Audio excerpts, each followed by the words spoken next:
The smell of disinfectant in the hospital always made Hannah Reed feel as if something had tightened around her throat. It was not an unfamiliar smell.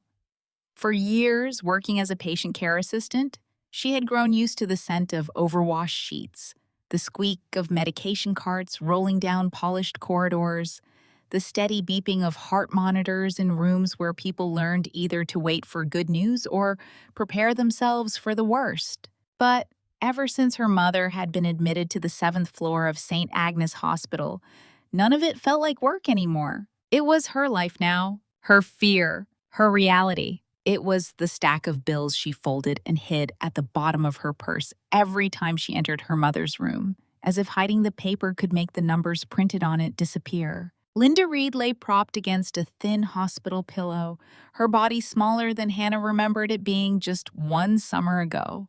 Her gray hair had been carefully brushed back, but exhaustion still clung to the corners of her eyes.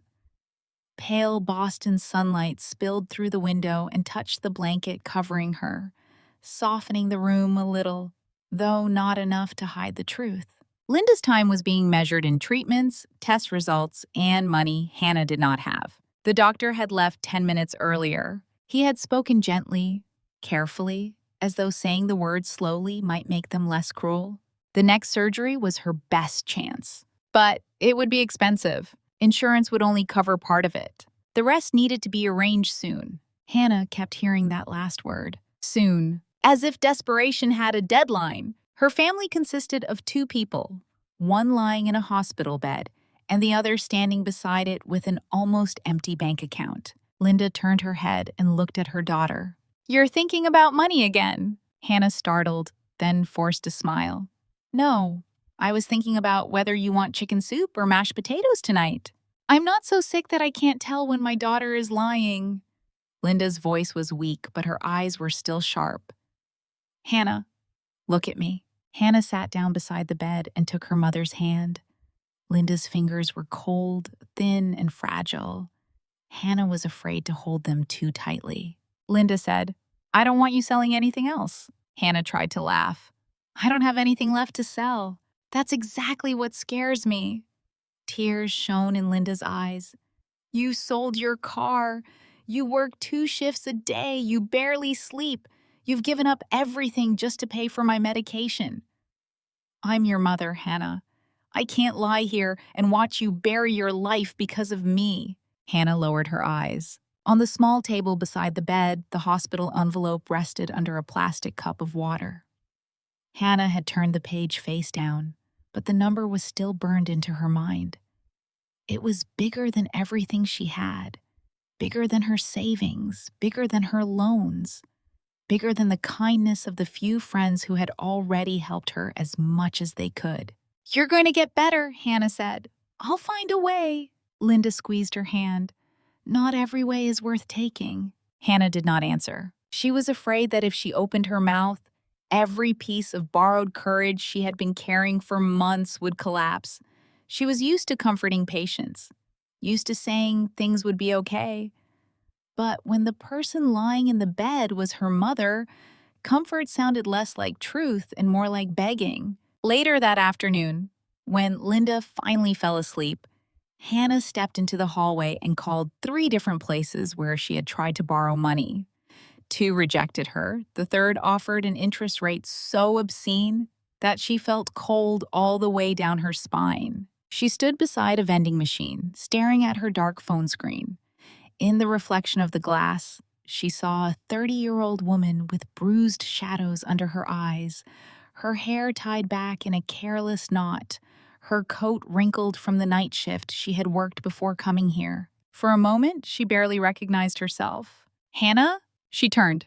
The woman who had called her name was Marcy, a former co-worker from the elder care center, where Hannah used to pick up extra shifts. Marcy held a folder against her chest and looked at Hannah with cautious sympathy. "How's your mom?" Marcy asked. "Still fighting." Hannah slipped her phone into her pocket. "Are you visiting someone?" "My aunt."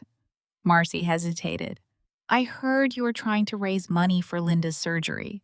Hannah stiffened. She hated the moment when her desperation became something other people knew. "I'm handling it," she said. "I don't mean to offend you." Marcy lowered her voice. I know about a program. They're looking for healthy women to become surrogates. The clients are wealthy. They pay very well. It's legal, contracts, doctors, a proper clinic, everything." Hannah stared at her as if she had just spoken in another language. "Surrogacy?" Marcy nodded. "I know it sounds huge, but this couple has been trying to have a baby for years.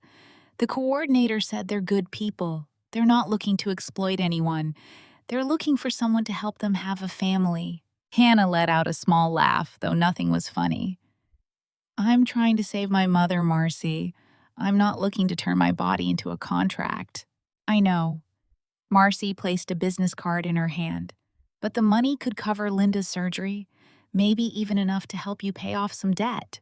The card sat in Hannah's palm like something heavy. Printed across the front was the name of a clinic she had heard wealthy patients mention before, Ellington Fertility Institute. "Just think about it," Marcy said. "No one is forcing you." But that night, Hannah did not sleep. She sat in the plastic chair beside her mother's bed and watched Linda breathe unevenly in the dark.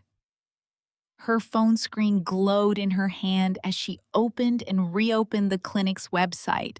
The words on the screen were polished and gentle. Compassionate, voluntary, legally protected, complete medical support, helping families fulfill their dream of parenthood. Someone else's dream, her body, her mother's life.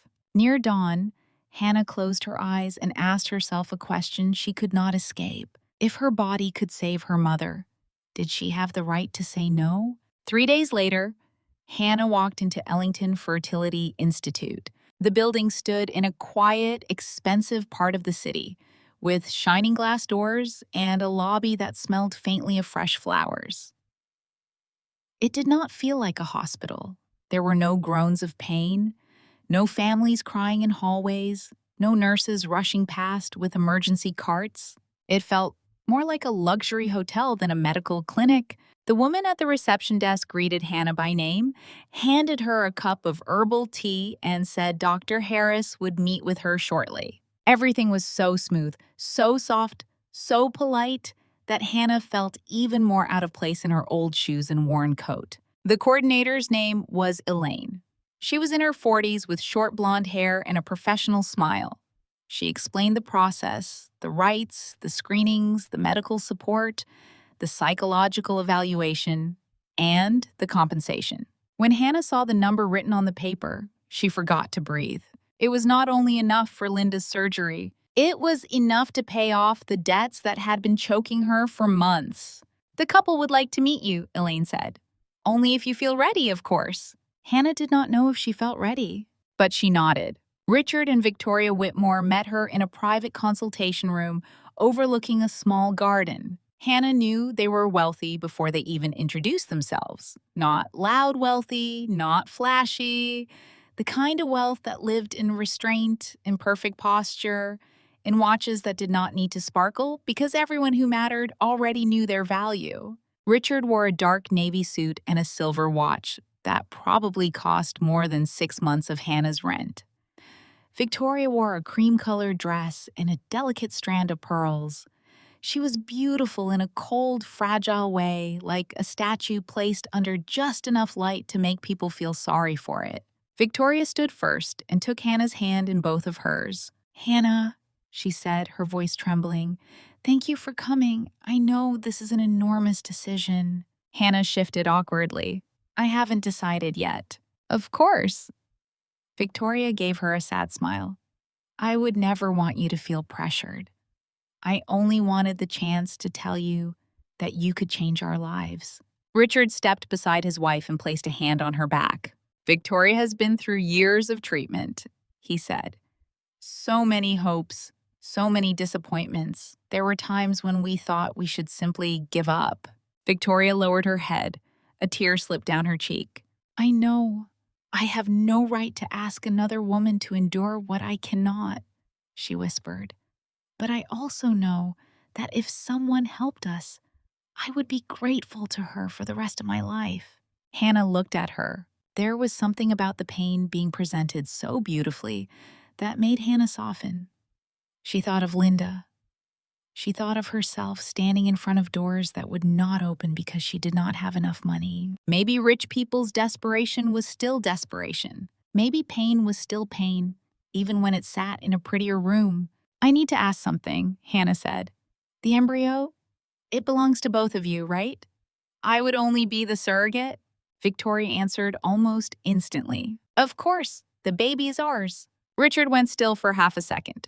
It was such a small pause that Hannah might have missed it if she had not spent years watching patients hide pain, fear, and lies behind their faces. But she saw it. She saw Richard's eyes flick toward Victoria before he smiled. Yes, he said. You would simply be helping us bring our child into the world. Simply helping. The phrase made everything sound lighter, cleaner, less terrifying. The meeting lasted almost an hour. Richard said they would cover all medical expenses, nutrition, housing, transportation, everything. Victoria said Hannah would receive the best care possible. Elaine assured her everything would be clear, legal, and humane. No shadows. No pressure. Nothing but a voluntary agreement between adults. At the end of the meeting, Victoria placed her hand over Hannah's.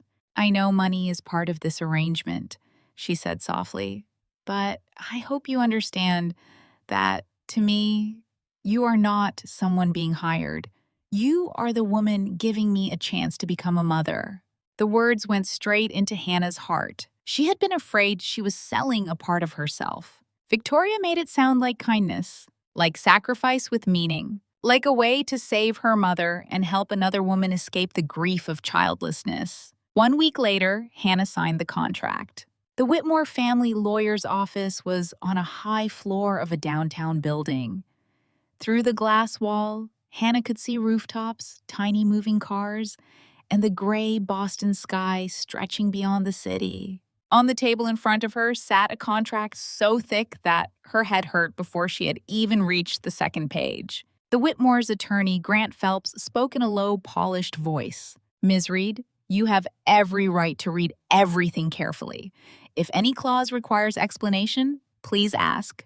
Hannah read. She truly tried, but the legal language piled on top of itself like brick walls.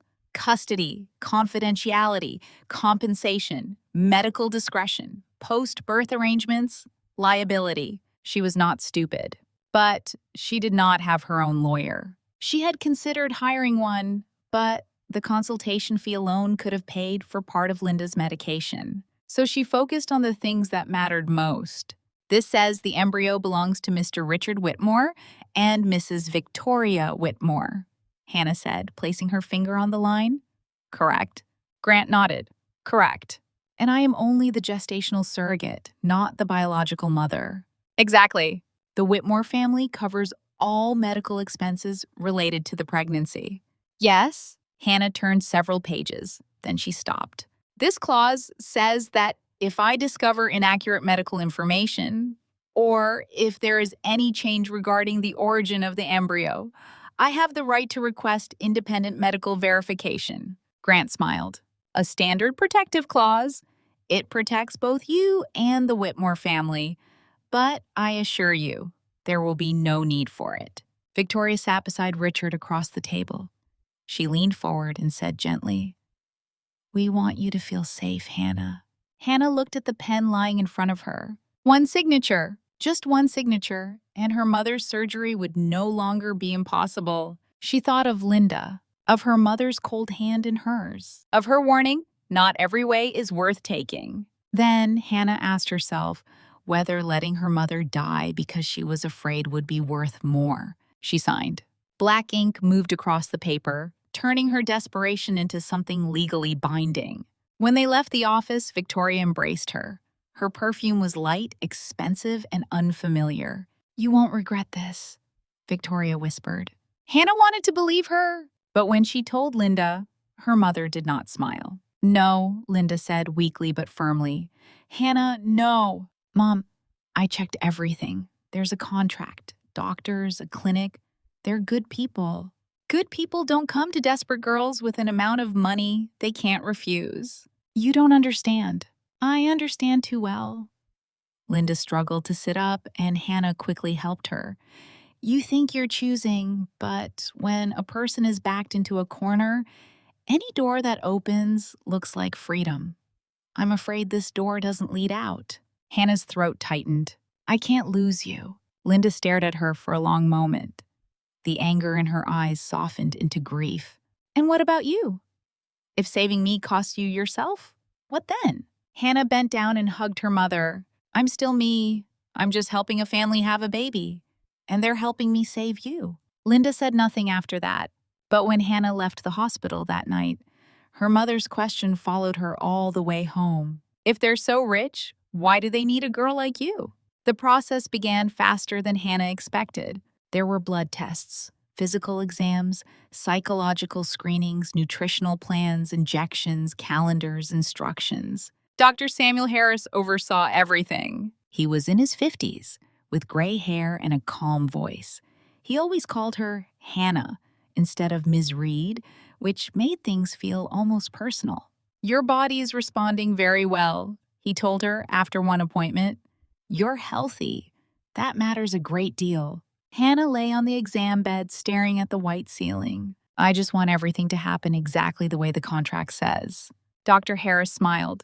Of course. You're doing something beautiful. Something beautiful. People kept saying that to her until Hannah began repeating it to herself. When the needle entered her skin, when the medication left her exhausted, when she woke in the middle of the night wondering whether she had gone too far, something beautiful, something that would save her mother, something that would help someone else become a parent. A few weeks later, the embryo was transferred into her body. Victoria sent a bouquet of white flowers to Hannah's small apartment with a handwritten note. Thank you for carrying our dream with such grace. Richard transferred the first payment exactly as promised. Hannah used it to cover Linda's overdue hospital balance. For the first time in months, she could look the hospital's billing officer in the eye without shame. When the pregnancy test came back positive, Victoria cried in the clinic. She held Hannah tightly, as if Hannah had pulled her out of a dark place. You are my angel, Victoria whispered. Hannah cried too. Not because the baby was hers, not because she wanted to keep it. She cried because a message from the hospital appeared on her phone telling her that Linda's surgery had been scheduled. In the beginning, everything looked exactly like the promise. The Whitmores moved Hannah into a larger apartment in a quiet neighborhood. The refrigerator was always stocked with organic food. A nutritionist called every week. A driver took her to medical appointments. Victoria visited often with small gifts, a shawl, herbal tea, expensive lotion, books about pregnancy. You deserve the best care, Victoria told her. You are carrying the most precious thing in our lives. At first, Hannah was grateful. No one had ever cared for her this carefully before. She no longer had to work back-to-back shifts, no longer had to eat cold sandwiches on buses, no longer had to stay awake at night calculating bills. Linda had undergone surgery, and the doctors said she was responding well. For the first time in what felt like forever, Hannah allowed herself to breathe. But then the care began to change shape. One morning, the driver told her he needed to know exactly where she was going whenever she left the apartment. Hannah assumed it was for safety. A week later, Victoria's assistant sent her a new daily schedule listing when she should eat, rest, walk, take vitamins, and report in. When Hannah arranged to meet an old friend for coffee, Victoria called within 10 minutes. I'm not forbidding you from seeing friends, Victoria said, her voice still sweet. I only hope you understand that this pregnancy is delicate. We don't need uninvolved people knowing too much. She's my friend, and the baby is mine. The words dropped between them like a door slamming shut. Hannah went silent. Victoria immediately softened her tone. I'm sorry, I'm just anxious. You understand, don't you? Hannah said she did. But after the call ended, she sat by the window of the new apartment for a long time. The apartment was nicer than anywhere she had ever lived, but for the first time she realized she did not hold the keys to every door. There were cameras in the hallway, a driver downstairs, people who knew where she went, what she ate, who she spoke to. A cage did not need bars. Sometimes it had white curtains, soft carpets, and a refrigerator full of expensive fruit. The first real warning appeared in her 12th week. Hannah went to Ellington for a routine appointment. She knew the process by then. Weight, blood pressure, ultrasound, blood work, paperwork. The nurse that day was not Maya, but someone new and clearly rushed. When she placed Hannah's file on the counter, one page slipped loose and landed near Hannah's hand. Hannah glanced down out of habit. Her eyes stopped on the embryo code. EMB-47C-VN. She frowned. In the contract, the embryo code she remembered had been EMB-22W-RV. She remembered because she had written it down in her notebook after signing, as if recording the details could make her feel safer. "Excuse me," Hannah said. "What is this code?" The nurse looked up. "Just a file code." "An embryo code?" The nurse glanced at the page. Her expression changed for a fraction of a second before smoothing out again. "Probably a data entry issue. The system sometimes syncs old labels. Medical records can have the wrong embryo code?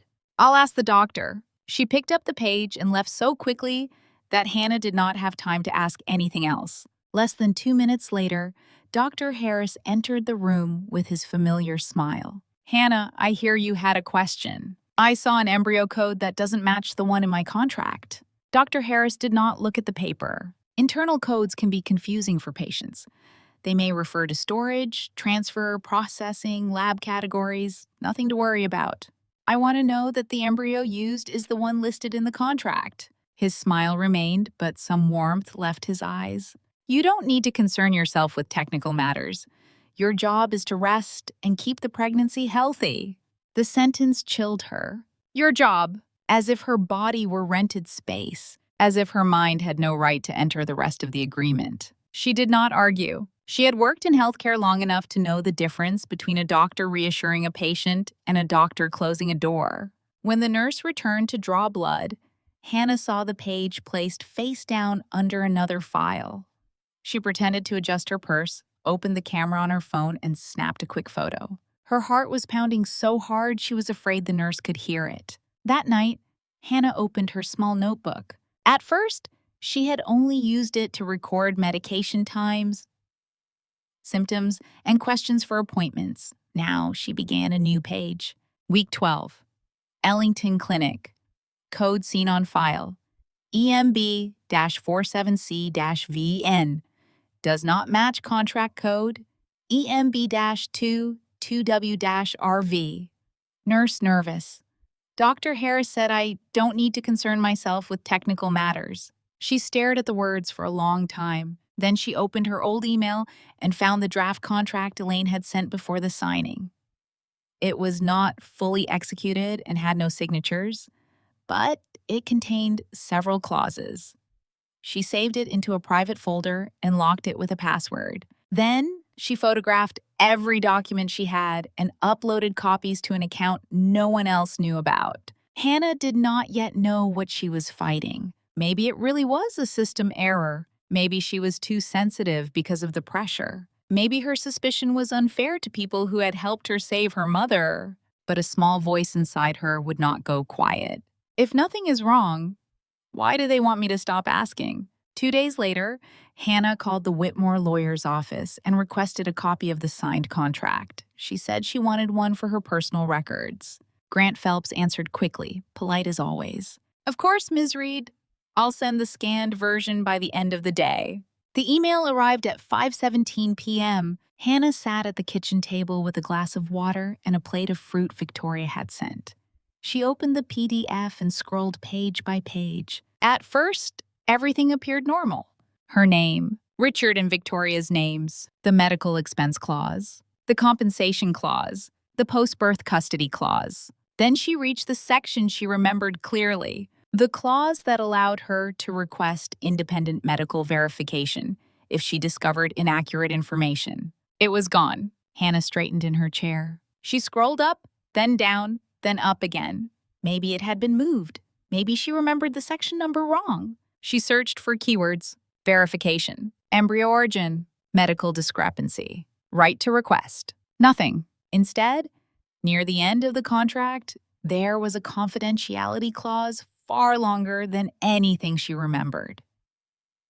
It stated that she could not disclose any information related to the Whitmore family, the pregnancy, the child, the clinic, the medical process, or any suspicion not confirmed by Whitmore legal representatives. If she violated it, she could lose her entire compensation, repay expenses already received, and be held liable for reputational damages. Hannah read the phrase again. Reputational damages. Their reputation had a price. Her truth had been priced at a debt she could never repay. She opened the old draft contract in her email. The protective clause was still there. The draft was unsigned, but it proved that another version had existed. Then Hannah zoomed in on her signature in the new scan. It was hers. But something about it looked wrong.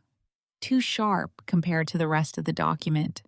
Too clean, as though it had been placed there instead of written there. She was not an expert, but wrongness moved up her spine like ice. Her phone rang. Victoria's name appeared on the screen. Hannah stared at it and did not answer immediately. The ringtone filled the quiet apartment. Once, twice, 3 times. Finally, she accepted the call. "Hannah?" Victoria said, her voice smooth as silk. "I heard you requested another copy of the contract. Is everything all right?" Hannah looked at the computer screen, at the confidentiality clause glowing in front of her. "Yes," she said slowly. "I just wanted to check a few things." There was a pause on the other end. Very brief, just like the half-second Richard had hesitated when she asked about the embryo. Then Victoria gave a soft laugh. "I understand, but you don't need to stress yourself. You only need to rest. We'll handle everything else." Hannah placed a hand over her stomach. Under her palm, the life inside her was still too small to move, but the truth had already begun to stir. She looked at the contract again. The document she had signed was not this one, and if they could alter a contract after she placed her name on it, how many other things could they change before the baby was born? Hannah did not answer Victoria right away. She simply sat there, inside the beautiful apartment the Whitmores had rented for her, surrounded by expensive gifts and thank you notes written in gold ink, and understood for the first time that she had not entered a compassionate arrangement. She had walked into a trap, and that trap was growing inside her body every single day. By the next morning, Hannah had read the contract 5 times. Not the original one, the new one. The one Grant Phelps had emailed her, with her signature sitting neatly at the bottom of every necessary page, as if the document had always existed exactly this way. She sat at the kitchen table in the apartment the Whitmores had rented for her, a mug of tea cooling untouched beside her laptop. The city outside the window looked calm, almost innocent. People moved along the sidewalk below, carrying coffee, walking dogs, hurrying toward jobs they had chosen or at least understood. Hannah watched them for a moment and felt strangely jealous.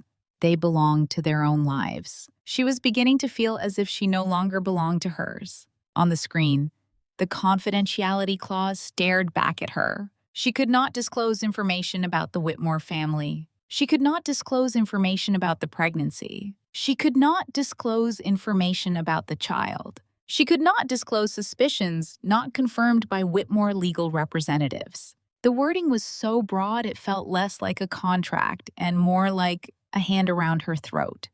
If she asked the wrong question to the wrong person, she could lose the compensation. If she went public, she could be sued. If she tried to prove something had changed, she would first have to survive the people who had changed it. Hannah opened the old draft contract again. The protective clause was still there. It stated that she had the right to request independent verification if any medical information was inaccurate, or if the origin of the embryo was altered or misrepresented. Altered or misrepresented. The phrase made her stomach tighten. That clause had existed for a reason, and now it had been erased. At 9 o'clock, Hannah called Grant Phelps. His assistant put her through after making her wait 7 minutes, each minute stretching long enough for Hannah's courage to thin. When Grant finally answered, his tone was warm, measured, and perfectly calm. "Ms. Reed, how may I help you?" Hannah gripped the edge of the table. "The contract you sent me isn't the one I signed." There was no sharp inhale, no confusion, no surprise. Only a pause so polished it felt practiced. "I'm not sure what you mean." "There was a clause," she said. "A medical verification clause.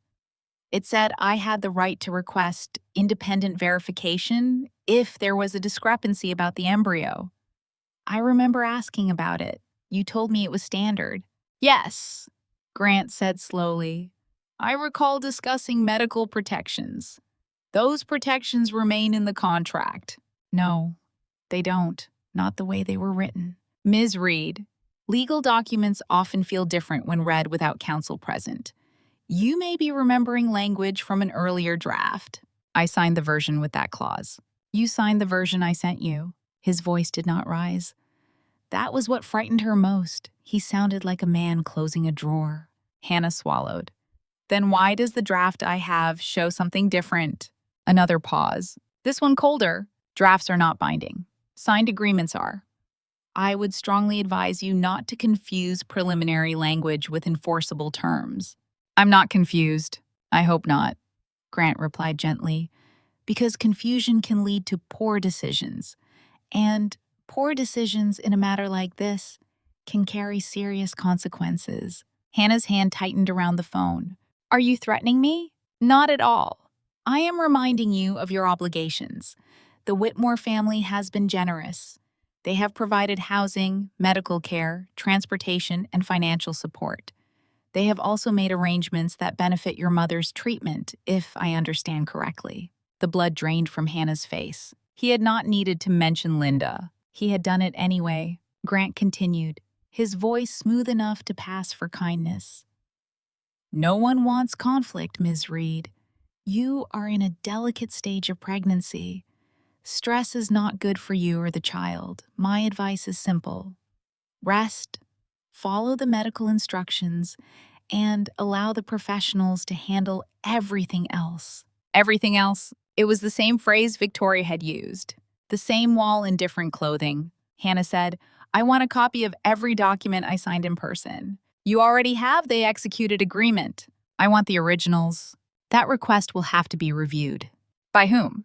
"By the appropriate parties, meaning the Whitmores." Grant's silence answered for him. When the call ended, Hannah sat without moving. Her tea had gone cold. She felt a faint pressure behind her ribs, the beginning of panic, but she forced herself to breathe slowly. She had cared for enough patients in crisis to know the body could be talked down if the mind did not betray it first. In, through the nose. Hold, out through the mouth. She opened her notebook and wrote down the call. Date, time. Grant Phelps. Denied contract change. Mentioned Linda's treatment. Said request for originals must be reviewed. Then she underlined one sentence. They know exactly what they are doing. Victoria arrived that afternoon without warning. Hannah heard the soft knock, then the sound of a key card at the door before she could reach it. The door opened and Victoria stepped inside carrying a white paper bag from an expensive bakery. For 1 second, Hannah stared at the key card in Victoria's gloved hand. Victoria noticed. "I hope you don't mind," she said with a bright smile.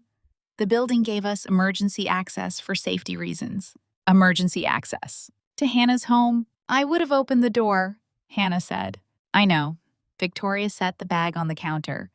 "I brought those almond pastries you liked." "I don't remember telling you I liked almond pastries." Victoria's smile did not move. "You mentioned it to my assistant." Hannah had no memory of that. Perhaps she had said it. Perhaps someone had noticed what she ate.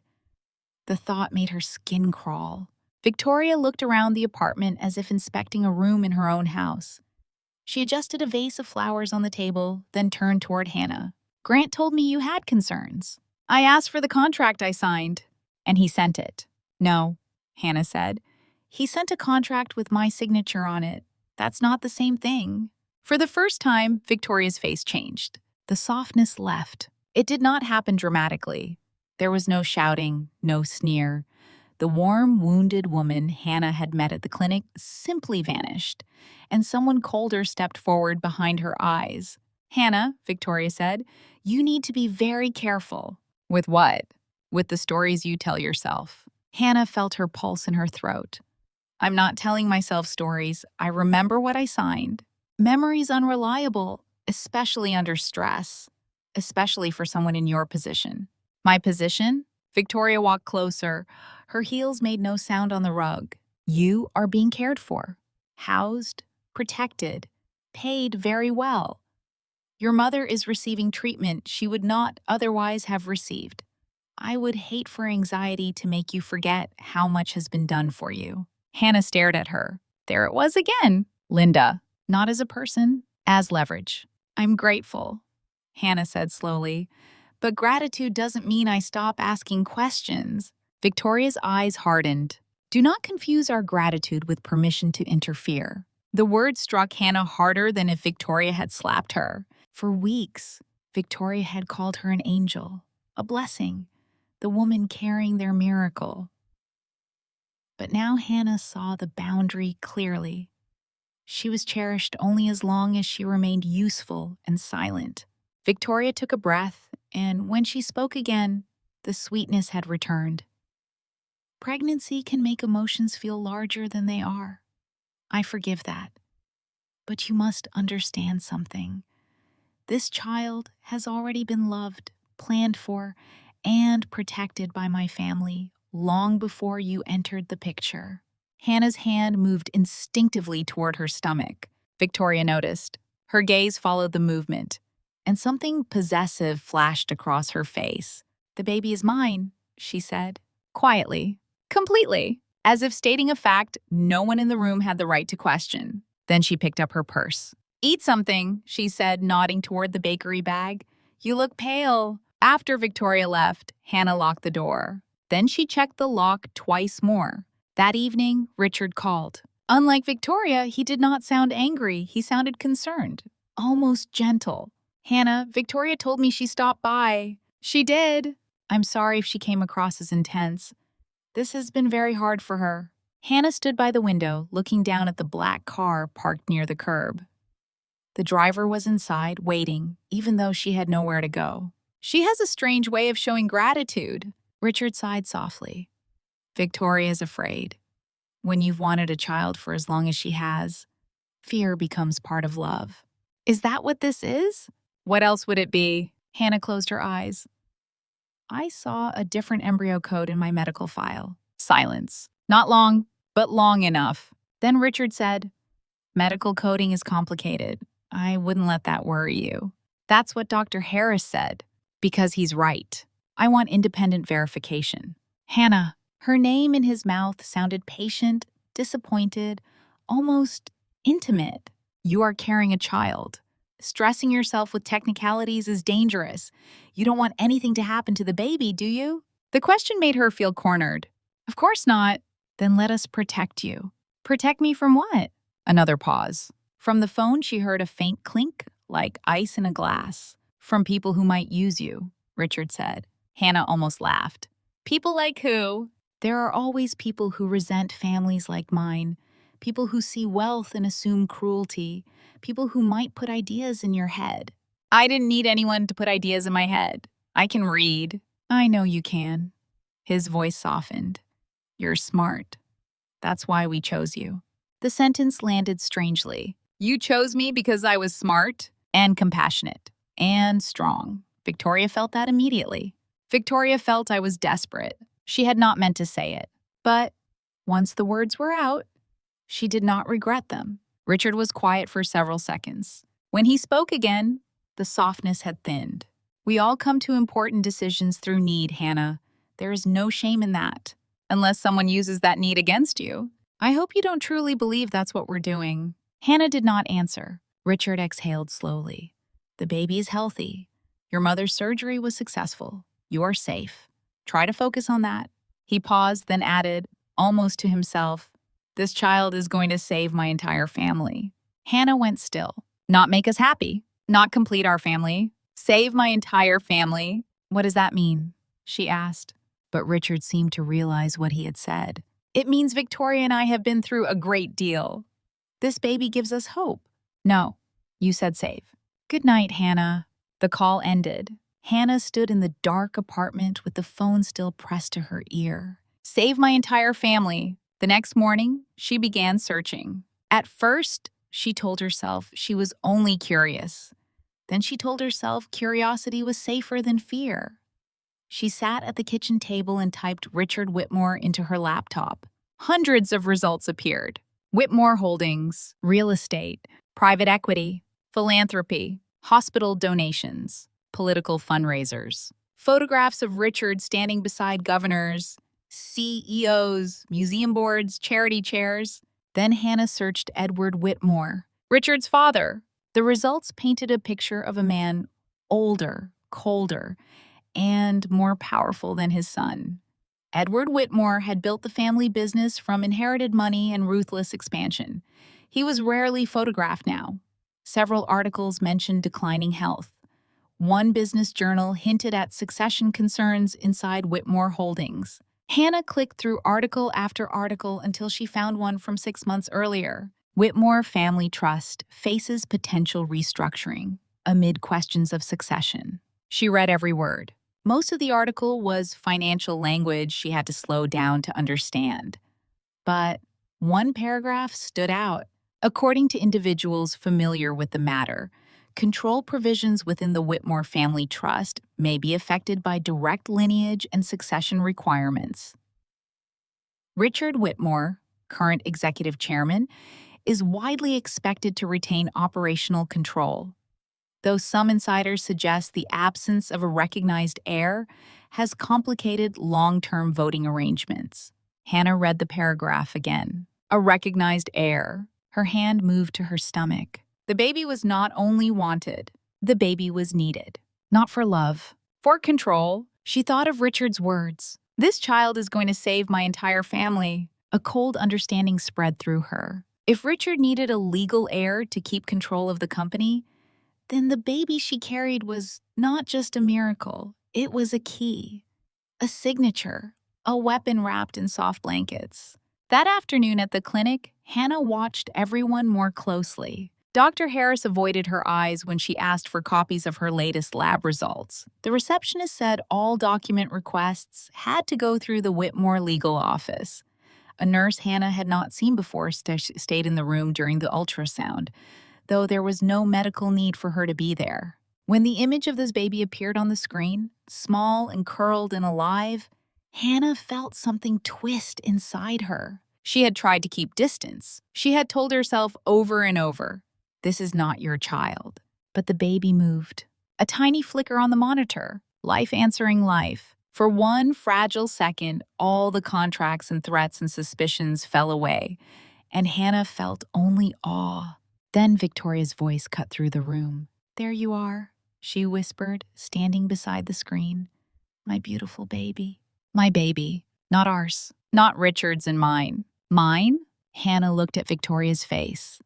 The woman was smiling through tears, but the tears seemed less like tenderness and more like hunger. After the appointment, while waiting near the hallway because the driver had not yet pulled around, Hannah heard Richard's voice. He was speaking from around the corner, low and sharp. "I told you not to call this number." Hannah froze. She should have stepped away. Instead, she stayed where she was, hidden by the curve of the hallway. Richard continued, "No, that wasn't the agreement." A pause. Then his voice dropped even colder. "Vanessa, listen to me. When the baby is born, you'll get what you were promised. Until then, stop acting like you matter." Hannah's breath caught. Vanessa. The name moved through her like a match struck in a dark room. Richard said, "If Victoria finds out you came here again." Another pause. His tone changed. "Don't threaten me. You know exactly what happens if this becomes public." Hannah stepped back, but her shoulder brushed a framed photograph on the wall. It shifted with a soft click. Richard stopped speaking. A second later, he appeared around the corner. His face was calm. Too calm. "Hannah," he said, Are you all right? She forced herself to look confused. The driver is late. Richard slipped his phone into his pocket. I'll check on that. Who's Vanessa? The question escaped before she could stop herself. Richard's eyes changed, only for a second. Then he smiled. One of our former employees, troubled woman.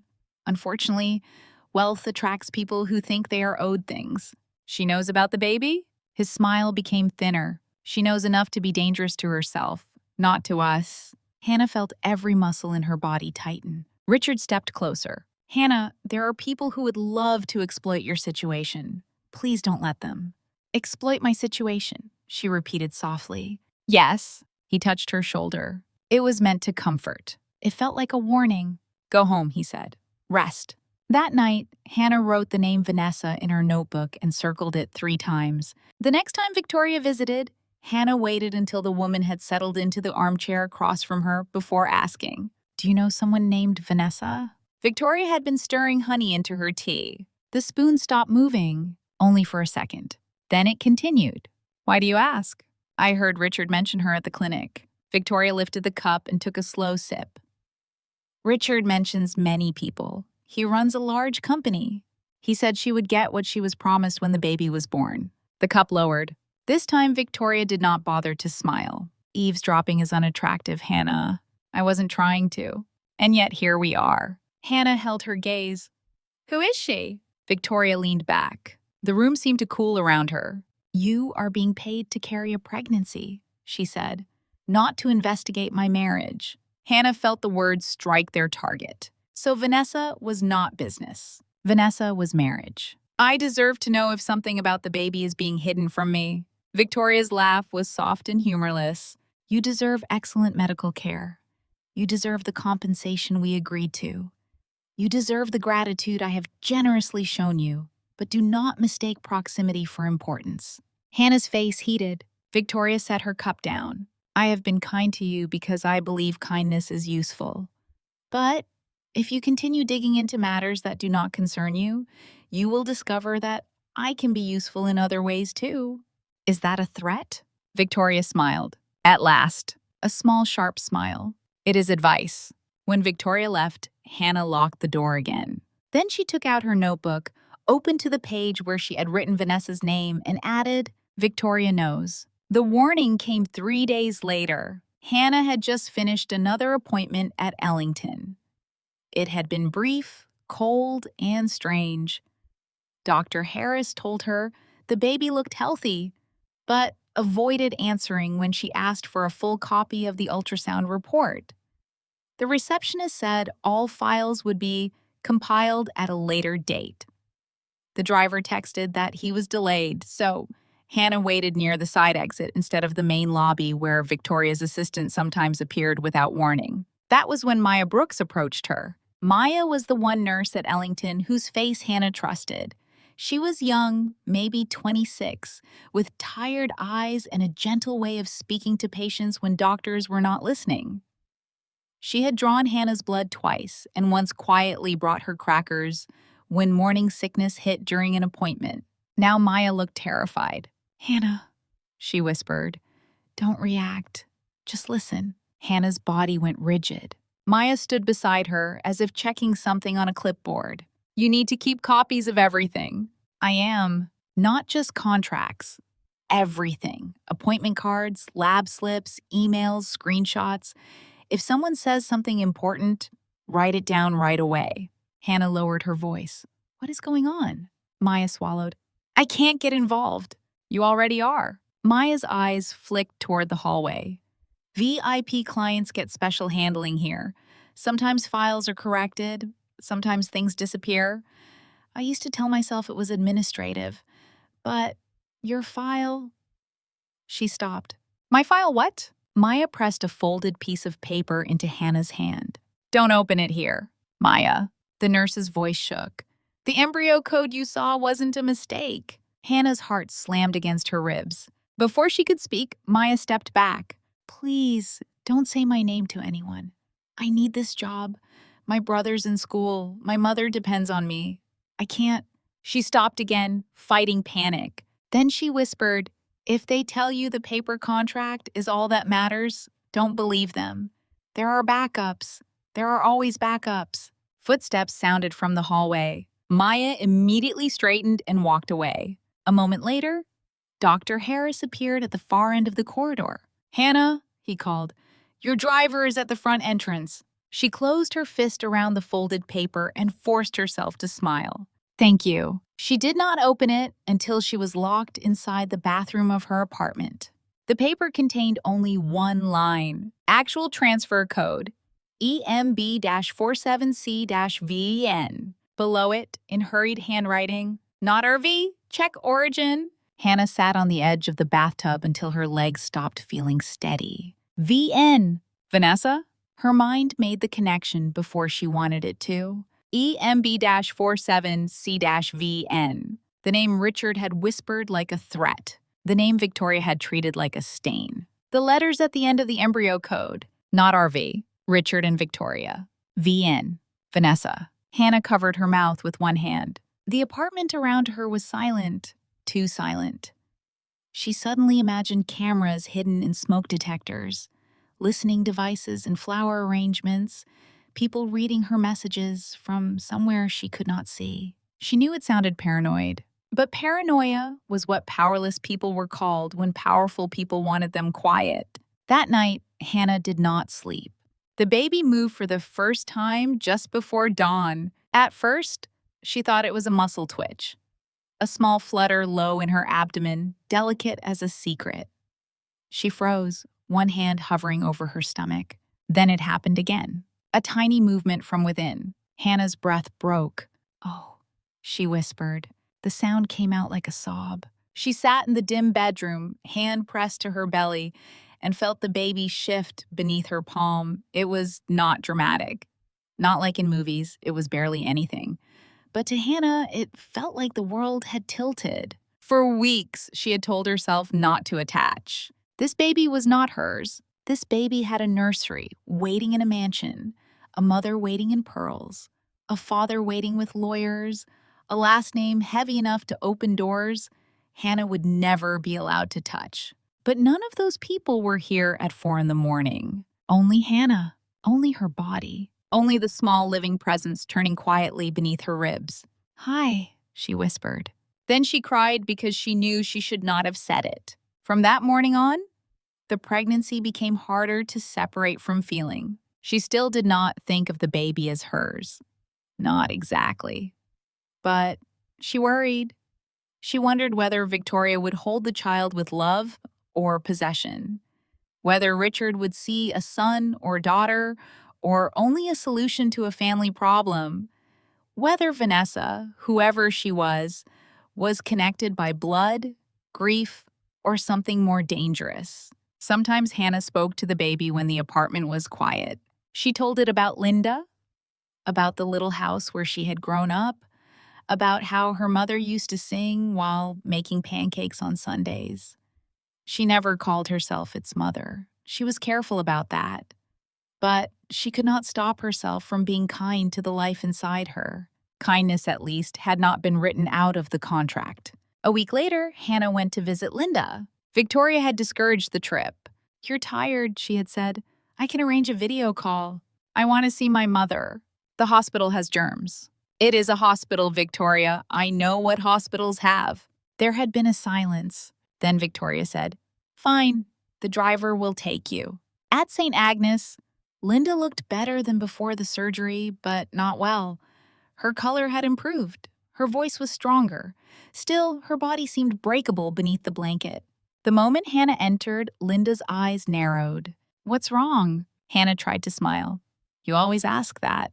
"Because you always look like something is wrong and you're deciding whether to lie." Hannah sat beside her. For a moment, she wanted to tell Linda everything. The contract, the embryo code, Vanessa, Victoria's threats, Richard's strange words, Maya's warning. But then she looked at the IV line in her mother's arm, the machines, the medication, the room that was still being paid for, because the Whitmores had made sure it could be. So she told only part of the truth. "There may be a problem with the contract." Linda closed her eyes. "I knew it." "Mom!" "I knew that kind of money doesn't come without teeth." Hannah looked down. I'm trying to figure it out. Can you stop? The question hung between them. Hannah thought of the confidentiality clause, the medical bills, the lawsuit Grant had implied without naming, the baby moving inside her. The way Victoria had said, "The baby is mine." I don't know, Hannah admitted. Linda's face tightened with pain that had nothing to do with her illness. Then let me go. Hannah looked up sharply. Don't say that. If they are using me to keep you trapped, they're not. Hannah, they're not, she repeated, though they both heard the lie. Linda reached for her hand. I would rather die as your mother than live as the chain around your neck. The words broke something open in Hannah. She bent forward, pressing her forehead to Linda's hand. Please don't ask me to choose. Linda stroked her hair weakly. I'm not asking you to choose. I am asking you to remember that you are not for sale. But Hannah was no longer sure where the sale had begun or where it would end. When she returned to the apartment that evening, there was an envelope waiting under the door. No stamp, no return address. Inside was a single photograph. It showed Hannah leaving the hospital, one hand on her stomach, the other holding Linda's discharge paperwork from an earlier appointment. The photo had been taken from across the street. On the back, someone had written, "Be careful who you talk to." Hannah stood frozen in the entryway. For the first time since signing the contract, fear stopped being abstract. It had a camera. It had handwriting. It knew where her mother was. She called Richard. He answered on the second ring. Hannah, did you send someone to follow me? What? There was a photograph under my door. His voice sharpened. What photograph? Me leaving the hospital. Someone wrote a message on it. Send it to me. No. Hannah, if someone is harassing you, I can help. Or you can tell them they scared me enough. Silence. Then Richard said very softly, You're becoming emotional. I'm becoming awake. His breathing changed. Hannah, listen to me carefully. There are people around this family who are unstable. People who believe they were promised things. If one of them is contacting you, you need to stay away. Are you talking about Vanessa? He did not answer. That was answer enough. Who is she? Hannah, who is Vanessa? Richard's voice went cold. She is a mistake that refuses to stay in the past. Then he hung up. The next morning, Hannah woke to 3 missed calls from Victoria and 1 text from Grant Phelps reminding her that all concerns should be routed through legal counsel, not directly to members of the Whitmore family. She laughed when she read it, a small, humorless laugh. They could enter her apartment with a key card. They could dictate her schedule. They could monitor her appointments. They could bring up her mother's treatment whenever she asked too many questions. But she was the one crossing boundaries. By now, Hannah had stopped wondering whether something was wrong. She only wondered how much. The answer came 2 days later. It was raining hard that afternoon, the kind of cold rain that turned the clinic parking lot silver and blurred the city into streaks of gray. Hannah had just finished an ultrasound appointment that left her more unsettled than reassured. Dr. Harris had praised the baby's growth but refused again to print a full report. Victoria had been there, standing too close to the monitor, one hand resting possessively near Hannah's knee without quite touching her. When the appointment ended, Hannah told the driver she needed a minute in the restroom.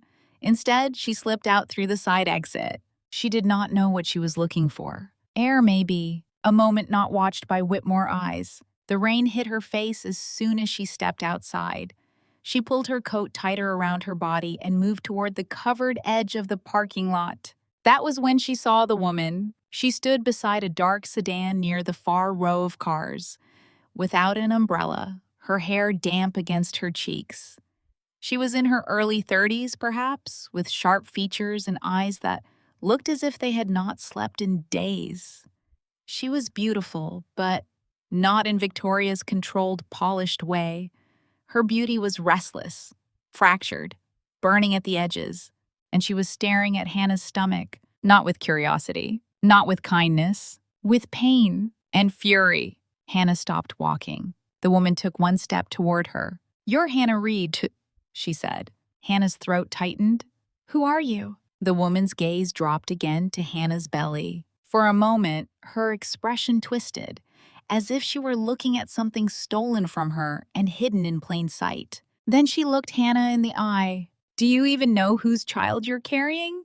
The rain seemed to grow louder. Hannah felt one hand move protectively over her stomach before she could stop herself. "What do you mean?" The woman gave a bitter laugh. "Of course they didn't tell you." Hannah's heart began pounding. "Who are you?" The woman stepped closer, close enough that Hannah could see mascara smudged beneath her eyes and fear beneath her anger. "My name is Vanessa Cole," she said. "And that baby is not Victoria's." Hannah could not move. The name, the code, Richard's phone call, Victoria's silence, Maya's warning, the erased contract clause, every piece slammed together inside her chest. Vanessa looked at Hannah's stomach one more time. Then she whispered, almost brokenly, "They used you to carry a lie." And for the first time, Hannah understood that the trap inside her body had a name. For several seconds, Hannah could not hear the rain anymore. She could see it falling. She could feel it soaking through the shoulders of her coat and sliding cold down the back of her neck. She could see water gathering in silver lines across the clinic parking lot, headlights smearing through the gray afternoon, the dark shape of Vanessa Cole standing only a few feet away. But the sound had vanished. All Hannah could hear was the sentence Vanessa had just spoken. "That baby is not Victoria's." Her hand remained over her stomach. The baby shifted faintly beneath her palm, as if answering the tension in her body. Hannah forced herself to breathe. "What did you say?"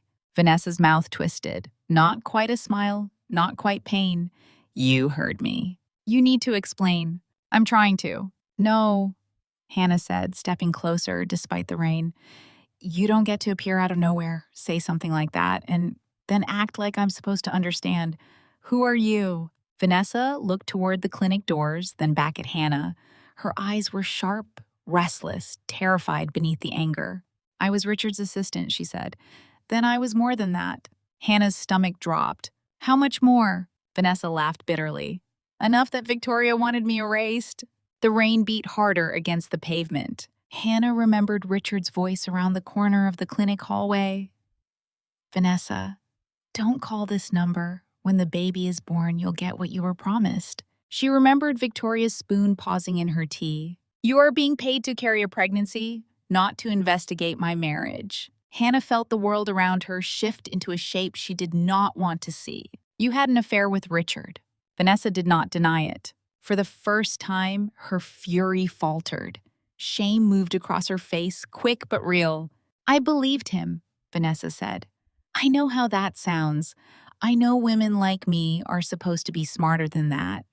But he told me his marriage was dead. He told me Victoria only cared about the Whitmore name, the trust, the company. He said he wanted a life that actually belonged to him. And you believed him." "I loved him." Hannah's face hardened. "That doesn't answer what this has to do with the baby." Vanessa looked down at Hannah's stomach again. The look in her eyes was unbearable, possessive, grieving, almost maternal. Then she whispered, "Because that baby is biologically mine." Hannah took a step back. The words struck with a force so physical she nearly lost her balance. "No?" "Yes." "No," Hannah repeated, louder this time. "The contract says the embryo belongs to Richard and Victoria. The contract is a lie." Hannah's mind raced through everything she had found. The embryo code, the missing clause, the altered confidentiality language, the strange initials at the end of the transfer code, EMB-47C-VN. VN. Vanessa. She felt sick. "How?" Hannah asked. "Why would you let them use me?" Vanessa flinched. For a moment, she looked less like a threat and more like a woman standing in the wreckage of her own choices. "I didn't know everything at first." "That is not an answer." "I thought Richard was going to leave Victoria," Vanessa said, her voice rising. "I thought this was temporary. He said Victoria had found out. He said she would destroy him in the divorce, freeze his shares, ruin us both. Then he said there was a way to protect the baby until he could take control of the trust." Hannah stared at her. "You knew there was a baby." "I knew there was an embryo," Vanessa said. I knew it was ours, mine and Richard's. And you knew they were putting it in me." Vanessa's silence was enough. Hannah felt something hot and furious cut through her fear. "You knew." Vanessa's eyes filled, but Hannah had no sympathy to spare. "You knew they were using another woman's body to clean up your affair?" Vanessa stepped back as if slapped. "I was told you understood the arrangement. I understood that I was carrying a child for Richard and Victoria. I understood that Victoria was the biological mother. I asked. They lied." "I didn't know they told you that. You didn't want to know." That landed. Vanessa looked away. For a long moment, neither woman spoke. The rain fell between them, cold and relentless. Finally, Vanessa said, "Richard promised that after the baby was born, I would get money, a house outside the city, and time. He said once his father recognized the child as a Whitmore heir, he could separate from Victoria without losing control. He said everything had to look clean until then." "Clean," Hannah repeated. She almost laughed. There was nothing clean about any of this. Vanessa wiped rain from her cheek. "Then Victoria changed the terms." "Victoria?" Vanessa's eyes sharpened again. "You think she's a victim in this?" "I don't know what to think." "Think harder." Vanessa moved closer. Victoria knew. She knew about Richard and me. She knew about the embryo. She was the one who decided it had to be born under her name. She said if Richard was stupid enough to create a scandal, she would be smart enough to turn it into a solution. Hannah's mouth went dry. "A solution to her problem," Vanessa said. "No heir, no control, no place in the Whitmore family once Edward dies. She couldn't carry a child, and Richard needed one, so they found you." Hannah heard Linda's voice in her mind. "If they're so rich, why do they need a girl like you?" "Because desperate women were easier to manage. Because women with sick mothers could be pressured. Because someone like Hannah could be bought, hidden, and blamed." A black car pulled into the lot near the front entrance. Hannah looked toward it instinctively. Vanessa grabbed her wrist. "Don't trust them," she said. Hannah yanked her hand away. "And I should trust you." "No." At least that answer sounded honest. Vanessa's voice cracked. "But you should protect yourself. Because once that baby is born, they won't need you anymore." The side door of the clinic opened. A man in a dark coat stepped out and looked around. Vanessa's face changed. "I have to go." "Wait." Hannah reached for her. "I need proof." Vanessa hesitated. Then she pulled a small card from her purse and pressed it into Hannah's hand. No name, only a phone number written in blue ink. "Don't call from your phone," Vanessa said. "And don't tell Richard I came to you." Then she turned and hurried across the parking lot, disappearing behind the line of cars just as the man from the clinic began walking toward Hannah. "Hannah?" he called. "Mrs. Whitmore has been looking for you." Hannah closed her fist around the card. For the first time, she understood the full shape of the cage. It had not been built to keep her safe. It had been built to keep the lie alive until it no longer needed her. That night, Hannah did not sleep. She sat on the bathroom floor with the shower running so the sound would cover her voice. And she called Vanessa from an old prepaid phone she bought at a corner store with cash. Vanessa answered on the second ring. "You shouldn't have called so soon." "I want everything," Hannah said. "All of it. No half-truths." Vanessa was silent. Then she began to talk. She told Hannah about the hotel rooms, the private dinners, the emails Richard sent from an account under another name. She told her about the frozen embryos created during a period when Richard had convinced her he was planning a future with her. She told her about Victoria finding out, not through confession, but through a financial transfer Richard had been careless enough to make. Hannah listened without interrupting, even when nausea rose in her throat. "Victoria didn't scream," Vanessa said. "That was the worst part. She didn't cry. She asked questions. Dates, doctors, lab records, embryo storage. She wanted to know exactly what existed." "She planned it." "Yes." "Why would you agree?" Vanessa's breath shook on the other end of the line. "Because Richard told me it was the only way our baby would be protected. He said Victoria could bury me legally. He said the child would have no future if it was born into a scandal. He said once the trust was secured, He would fix everything. You believed a man who was lying to his wife. I know. You let me be used. I know. The words were quiet now. Stripped of defense, Hannah closed her eyes. The anger in her chest was enormous. But beneath it was something even worse. The realization that Vanessa, too, had been turned into a tool. Not innocent, not forgiven, but used. That did not make Hannah's pain smaller. It made the machinery larger. I need documents, Hannah said. Messages, anything. I have some. Then give them to me. Vanessa hesitated. If I do, Richard will destroy me. Hannah let out a bitter breath. He already did. You just haven't admitted it yet. The line went quiet. Then Vanessa whispered, I'll think about it. The call ended.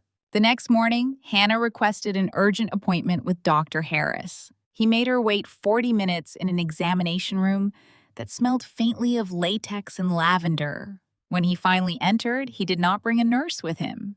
That alone frightened her. You sounded distressed on the phone, he said. I want written confirmation of the embryo's biological origin. Dr. Harris folded his hands.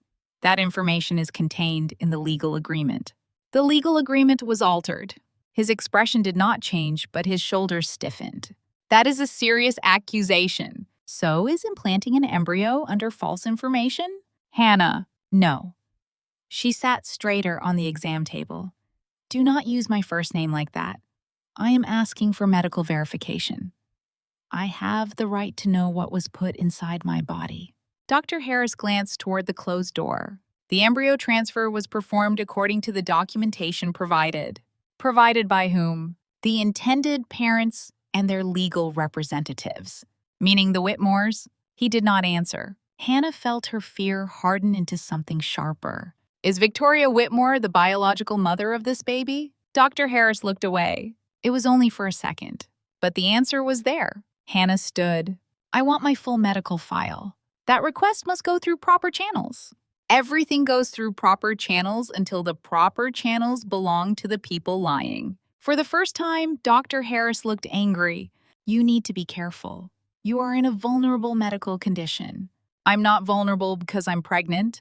I'm vulnerable because all of you keep deciding what I'm allowed to know. His face closed. I think this appointment is over. By the time Hannah returned home, an email from Grant Phelps was waiting. Ms. Reed, it has come to our attention that you are making inquiries that may violate the confidentiality provisions of your agreement. Let this serve as formal notice that any attempt to contact third parties, obtain restricted medical records, or interfere with the intended parent's custodial rights may result in immediate legal action. Further, any conduct that places the pregnancy, the child, or the Whitmore family's reputation at risk will be treated as a material breach. Govern yourself accordingly. Hannah read the message twice.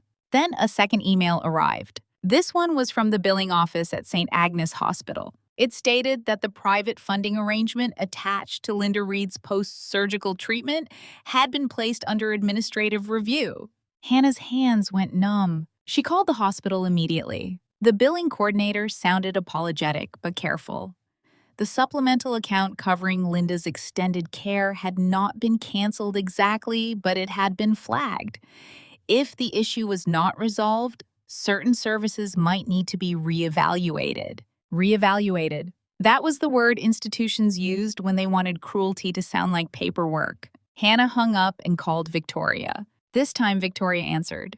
I was wondering when you'd call, she said. What did you do to my mother's treatment? I have no idea what you mean. Don't lie to me. A soft sigh. Hannah, your emotions are making you reckless. You threatened her. No. I reminded you that choices have consequences. She has nothing to do with this. Your mother has everything to do with this, Victoria said, and the sweetness disappeared from her voice. She is the reason you came to us. She is the reason you signed. She is the reason you are still here. Let's not pretend otherwise. Hannah gripped the phone so hard her fingers hurt. If you touch her care, what will you do? Victoria asked softly. Call a lawyer you can't afford? Go to the press with a contract that says you are forbidden to speak? Tell a judge you think something is wrong because a former mistress whispered in a parking lot? Hannah stopped breathing. Victoria knew. Of course she knew. There it is, Victoria said. That silence. Good. Listen to it. It is the sound of reality returning. You used me. I hired you. You lied about the embryo. I protected my family. You stole my right to know what was happening to my own body. Victoria's voice sharpened. Your body is being compensated very generously. The sentence struck Hannah so hard that tears burned her eyes. Not because she was weak, because there were words that could make a human being feel reduced to flesh. Victoria continued. If you behave sensibly, your mother will continue receiving excellent care. You will receive every dollar promised. You will deliver the baby, recover, and move on with your life. But if you continue this little moral performance, you will lose the money, your mother will lose her support, and I will make sure every person in this city knows you tried to extort a grieving, infertile woman. Hannah's voice broke. You are not that child's mother. The line went silent. When Victoria spoke again, her voice was ice. I am whatever the world believes I am. Then she hung up. Hannah sank to the floor. For a while, she did not cry. Crying seemed too small for what was happening. She sat with one hand over her stomach and the other pressed against her mouth, as if she could physically hold herself together. The baby moved, a soft push beneath her palm. Hannah lowered her head. I'm sorry, she whispered. She did not know whether she was speaking to the baby, to her mother, or to herself. Richard came to see her the next evening. He arrived without Victoria, carrying a paper bag of soup from a restaurant Hannah had once mentioned liking. It was an almost tender gesture, and that made her hate him more. You shouldn't be alone right now, he said. Hannah stood in the living room, arms crossed. I'm not hungry. You need to eat. Stop pretending you care about my health. His expression shifted. Not guilt. Irritation. Hannah, this is getting out of control. No. It was out of control when you put your mistress's embryo in me and told me it belonged to your wife. Richard's face went completely still. For a moment, he did not look like the charming man from the consultation room. He looked like someone calculating how much truth had escaped and how much still needed to be contained. What did Vanessa tell you? Enough. Vanessa is unstable. You keep saying that about every woman who becomes inconvenient to you. His jaw tightened. Do you think Victoria is innocent? He asked. Do you think I masterminded this alone? My wife knew exactly what she was doing. I know. That surprised him. Good. Hannah stepped closer. I know you used Vanessa. I know Victoria used me. I know the baby is tied to your father's trust. I know you need a recognized heir. Richard stared at her. Then slowly, he smiled. It was not warm. It was almost admiring. You have been busy. I have been pregnant, not brain dead. The smile vanished. Hannah, let me explain something. There are families like mine, and there are people who orbit them. Everyone wants something. Vanessa wanted status. Victoria wanted security. You wanted money for your mother. Nobody came into this clean. Hannah felt her stomach turn. I came into this with the truth I was given. You came into this because you needed us. Yes, she said. And you chose me because of that. Richard did not deny it. Instead, he set the soup on the table and adjusted his cuffs. Let's be practical. You are not the biological mother. You have no claim to the child. You signed a contract. You accepted money. Your mother's care depends on arrangements my family made. You can make noise, but noise is not power. Hannah's eyes stung. Richard stepped closer. I don't want to hurt you. You already did. I don't want to hurt you further, he corrected. Deliver the baby. Take the money. Let your mother recover. In a year, this will feel like a nightmare that ended. And the child? The child will have the Whitmore name. Will it have the truth? His eyes cooled. A child doesn't need truth. A child needs protection. From whom? From scandal, from poverty, from women like Vanessa, from women like you, if you let bitterness turn you foolish. Hannah slapped him. The sound cracked through the apartment. For one wild second, she thought he might strike her back. He did not. He only turned his face slowly toward her, a red mark blooming across his cheek. Then he said quietly, "That was a mistake." Hannah's whole body trembled, but she did not step back. "No," she said, "you were." Richard picked up his coat. At the door, he paused. "Victoria wanted to cut your mother off immediately, he said. "I told her not yet. Remember that when you decide which enemy you can afford." Then he left. Hannah stood shaking in the middle of the room. The next day, she changed tactics. She stopped calling Grant, stopped confronting Dr. Harris, stopped asking Victoria questions. When Victoria's assistant sent the schedule, Hannah replied with a polite thank you. When the driver asked where she was going, she answered calmly. When Victoria called to ask how she felt, Hannah said she was tired but grateful. The performance tasted like poison, but it worked. Within a week, the pressure loosened slightly. Victoria sounded satisfied. Richard stopped visiting. Dr. Harris returned to his professional smile. Even Grant's emails became less severe. They thought Hannah had learned. They thought fear had done what money began. But Hannah was not surrendering. She was recording. Every call, every message, every document, every appointment where someone refused to give her a copy of her own file. She kept a folder hidden behind the loose backing of a kitchen drawer. Inside were printed screenshots, notes, the embryo code from Maya, the altered contract, and the prepaid phone with Vanessa's number. At night, when the apartment was silent and the baby shifted inside her, Hannah whispered promises she was not sure she could keep. "I won't let them bury this." Sometimes she believed herself. Sometimes she did not. The labor started 3 weeks early. It began as a dull ache in her lower back. Just after midnight, Hannah thought it was stress, or one of the strange pains the pregnancy books described with cheerful vagueness. But then the ache tightened, wrapped around her abdomen, and released. 10 minutes later, it happened again. Then again. By the time she called the emergency number Dr. Harris had given her, she was doubled over the kitchen counter, breathing through pain that made the room tilt. Within 20 minutes, the Whitmore driver was downstairs. Within 35, she was being wheeled through a private entrance of a hospital she had never visited before. Not St. Agnes, not the hospital where Linda was. A different hospital. Cleaner, quieter, more expensive. More controlled. Dr. Harris was already there. So was Victoria. She stood near the nurse's station in a pale coat, hair perfect, face tense with something that was not concern for Hannah. Richard arrived 10 minutes later, speaking into his phone. Grant Phelps stood outside the delivery suite with a leather folder under one arm. Hannah saw him and felt a wave of terror so strong it nearly drowned out the contraction. "Why is he here?" she gasped. Victoria stepped closer. "To make sure everything is handled properly." "I'm in labor?" "Yes," Victoria said, her eyes dropping to Hannah's stomach. "Finally!"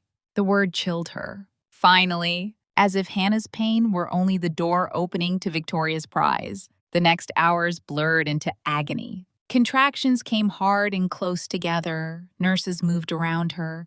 Dr. Harris gave instructions. Someone adjusted monitors. Someone told her to breathe. Someone else told her not to fight her body. But Hannah was fighting more than pain. She was fighting panic. Every time the door opened, she looked for someone who belonged to her. There was no one. No Linda. No friend. No advocate. Only Whitmore doctors, Whitmore lawyers, Whitmore money. At one point, Hannah grabbed a nurse's wrist. "Please," she whispered, "after the baby's born, I want to see it. Just once." The nurse's face softened. Before she could answer, Victoria spoke from the corner. "We'll follow the agreement." Hannah turned her head toward her. "I'm asking as the person giving birth." Victoria stepped into the light. "And I am answering as the mother." The contraction hit before Hannah could respond. Pain tore through her. Hours later, when the baby finally came, the world narrowed to sound. A cry. Small, fierce, alive. The first cry broke something inside Hannah open. She had thought she was prepared. She had told herself for months that the baby was not hers, that birth would be an ending, that she would feel relief when it was over. But the moment she heard that cry, her body reacted before her mind could stop it. Her arms lifted. Please, she sobbed. Let me see the baby. The nurse looked toward Dr. Harris. Dr. Harris looked toward Victoria. That tiny chain of permission told Hannah everything. Victoria's face was pale, her eyes fixed on the child. No, she said. The nurse hesitated. Richard said quietly, Victoria, maybe he wanted to seem kind. Maybe he only wanted to avoid a scene. The nurse wrapped the baby quickly and brought the child close enough for Hannah to see. Not hold, not cradle, only see. A tiny face, flushed and furious. A small mouth open in protest. One fist free from the blanket, fingers curling and uncurling. Hannah reached out with shaking fingers. The baby's hand brushed hers. So small, so warm. 1 second, maybe 2. Then Victoria stepped forward and took the baby. Not gently, not cruelly, possessively, as if reclaiming stolen property. No, Hannah cried, trying to rise, but her body failed her. Wait, please, just... Grant Phelps entered the doorway. The agreement is clear, he said. Custodial transfer occurs immediately upon birth. I want to know where the baby is going. Victoria did not look at her. My baby is going where my baby belongs. Then she walked out. Richard followed. The door closed behind them. The room became horribly quiet. Hannah lay there, shaking, empty, and bleeding, with her hand still raised toward a child who had already been taken. She had known this moment would come. She had signed papers saying it would, but no paper had explained what it would feel like to have a life leave your body and be carried away like evidence. Afterward, they moved her to a private recovery room at the end of a quiet hall, not the maternity wing, not near the nursery, not anywhere she could hear babies crying. A nurse checked her vitals, changed her IV, and avoided her eyes. Dr. Harris came once, said the delivery had gone well, and told her to rest. He did not answer when she asked where the baby was. By morning, her phone was full of messages. Not from the Whitmores, from news alerts. Victoria had posted a photograph. She sat in a cream-colored chair, wearing a silk robe, holding the baby against her chest. Richard stood behind her, one hand on her shoulder, his face softened into perfect fatherhood. The caption read, Our miracle has arrived. Welcome to the world, little one. You were loved before your first breath. Hannah stared at the image until the screen blurred. Loved before your first breath. She had been there for that first breath. She had heard it. She had bled for it. She had touched the baby's hand for 1 stolen second before Victoria turned the child into a public announcement. A nurse entered and found Hannah crying silently. Do you need pain medication? The nurse asked. Hannah almost laughed. Pain medication, as if there were a dosage for this. I want the birth records, Hannah said. The nurse froze. I'll ask. No, I want them now. I'll ask, the nurse repeated, then left quickly. No one brought the records. By noon, Hannah called Grant Phelps from her hospital bed. I want a DNA test. Grant did not sound surprised. That would be inappropriate. It would be the truth. The truth is that you entered into a legally binding surrogacy agreement. The truth is that Victoria Whitmore is not that baby's biological mother. Silence. Then Grant said, Mrs. Reed, I strongly advise you to stop making defamatory statements. They lied to me. You were compensated. You changed the contract. You are recovering from childbirth, he said. This is an emotional time. I encourage you to rest before you do something that cannot be undone. I'm not resting until I know where the baby is. The child is with the intended parents.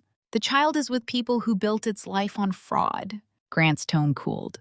Be very careful. The next morning, Hannah learned what careful meant. The first article appeared online at 8:43 a.m. Surrogate accused of demanding additional payment from prominent Whitmore family after birth. By 9:30, 3 more outlets had picked it up. By noon, Victoria's face was everywhere. In the video, she sat beside Richard on a pale sofa, eyes red, hands folded in her lap. She looked devastated and dignified. We are heartbroken, Victoria said, her voice trembling perfectly. We wanted this to be a story of generosity and hope. We trusted someone to help us become parents. We cared for her, supported her, and ensured she and her family had everything they needed. To be met with threats after our child's birth has been devastating. A reporter asked whether the surrogate had demanded more money. Victoria lowered her eyes. Richard answered for her. We are pursuing all appropriate legal remedies. Our priority is protecting our child and my wife from further emotional harm. Our child, my wife, further harm. Hannah watched the video from her hospital bed, her body still torn and aching, while strangers in the comments called her greedy, unstable, disgusting. Some said surrogates like her were always after more money. Some said poor women should not be allowed near rich families. Some said Victoria was a saint for showing restraint. Hannah turned the phone face down. For a few moments, she could not breathe. She had expected them to threaten her. She had not expected them to erase her so completely. By evening, the hospital discharged her. No one from the Whitmore family came. The driver who took her home did not speak. When Hannah entered the apartment, the flowers had been removed. So had the basket of teas. So had the framed copy of Victoria's thank you note. The place looked staged for departure, like a hotel room after the guest had overstayed. On the kitchen counter sat an envelope from Grant Phelps. Inside was a letter stating that due to her breach of confidentiality and attempted extortion, all remaining compensation was being withheld pending legal review. Hannah read it standing up. Then she folded it carefully and put it in her evidence folder. She did not cry. Not then. The call from St. Agnes came an hour later. Linda's voice was not on the line. It was the billing coordinator again, even more careful than before. The supplemental funding attached to Linda Reed's recovery care had been suspended due to a dispute involving the responsible private party. Certain services might be delayed. A transfer to a lower-cost facility might be necessary. Hannah gripped the phone. My mother just had surgery. I understand, Ms. Reed. No, you don't. I'm sorry. Everyone was sorry. The people who hurt her. The people who watched. The people who processed cruelty through administrative language. Hannah hung up and went to the bathroom. She turned on the shower. Then she finally broke. She sank to the floor. One arm wrapped around her empty stomach, the other pressed against her mouth to hold in sounds she did not want anyone to hear. Her body still expected the baby. That was the worst part. Every ache, every movement, every sudden emptiness reminded her that something had been there and was gone. Her arms felt useless. Her chest hurt with milk for a child she was not allowed to see. Her phone glowed with headlines calling her a criminal, and her mother might lose treatment because Hannah had dared to ask whose baby she had carried. For 1 hour, Hannah allowed herself to fall apart. Then the prepaid phone buzzed. She almost did not hear it over the shower. The screen showed a message from Vanessa. I saw the news. They're doing to you what they did to me. Hannah stared at it. Another message arrived. There may be a way to prove the contract was changed. A nurse contacted me once before. Maya, do you know her? Hannah's hands trembled as she typed back. Yes. 3 dots appeared. Then Vanessa sent, she says the original scan still exists in Ellington's internal backup, but not for long. Richard's legal team requested a system purge. Hannah sat up straighter. The room seemed to sharpen around her. Another message. Maya says you have 48 hours. Hannah read the words again. 48 hours. After that, the original signed scan might disappear. The clause that protected her. The proof that the Whitmores had changed the agreement. The one thing that could show the world she was not lying. Hannah turned off the shower. The sudden silence rang in her ears. Her face in the mirror looked pale, swollen, almost unrecognizable. She had given birth barely 24 hours earlier. Her body was wounded. Her name was being dragged through the press.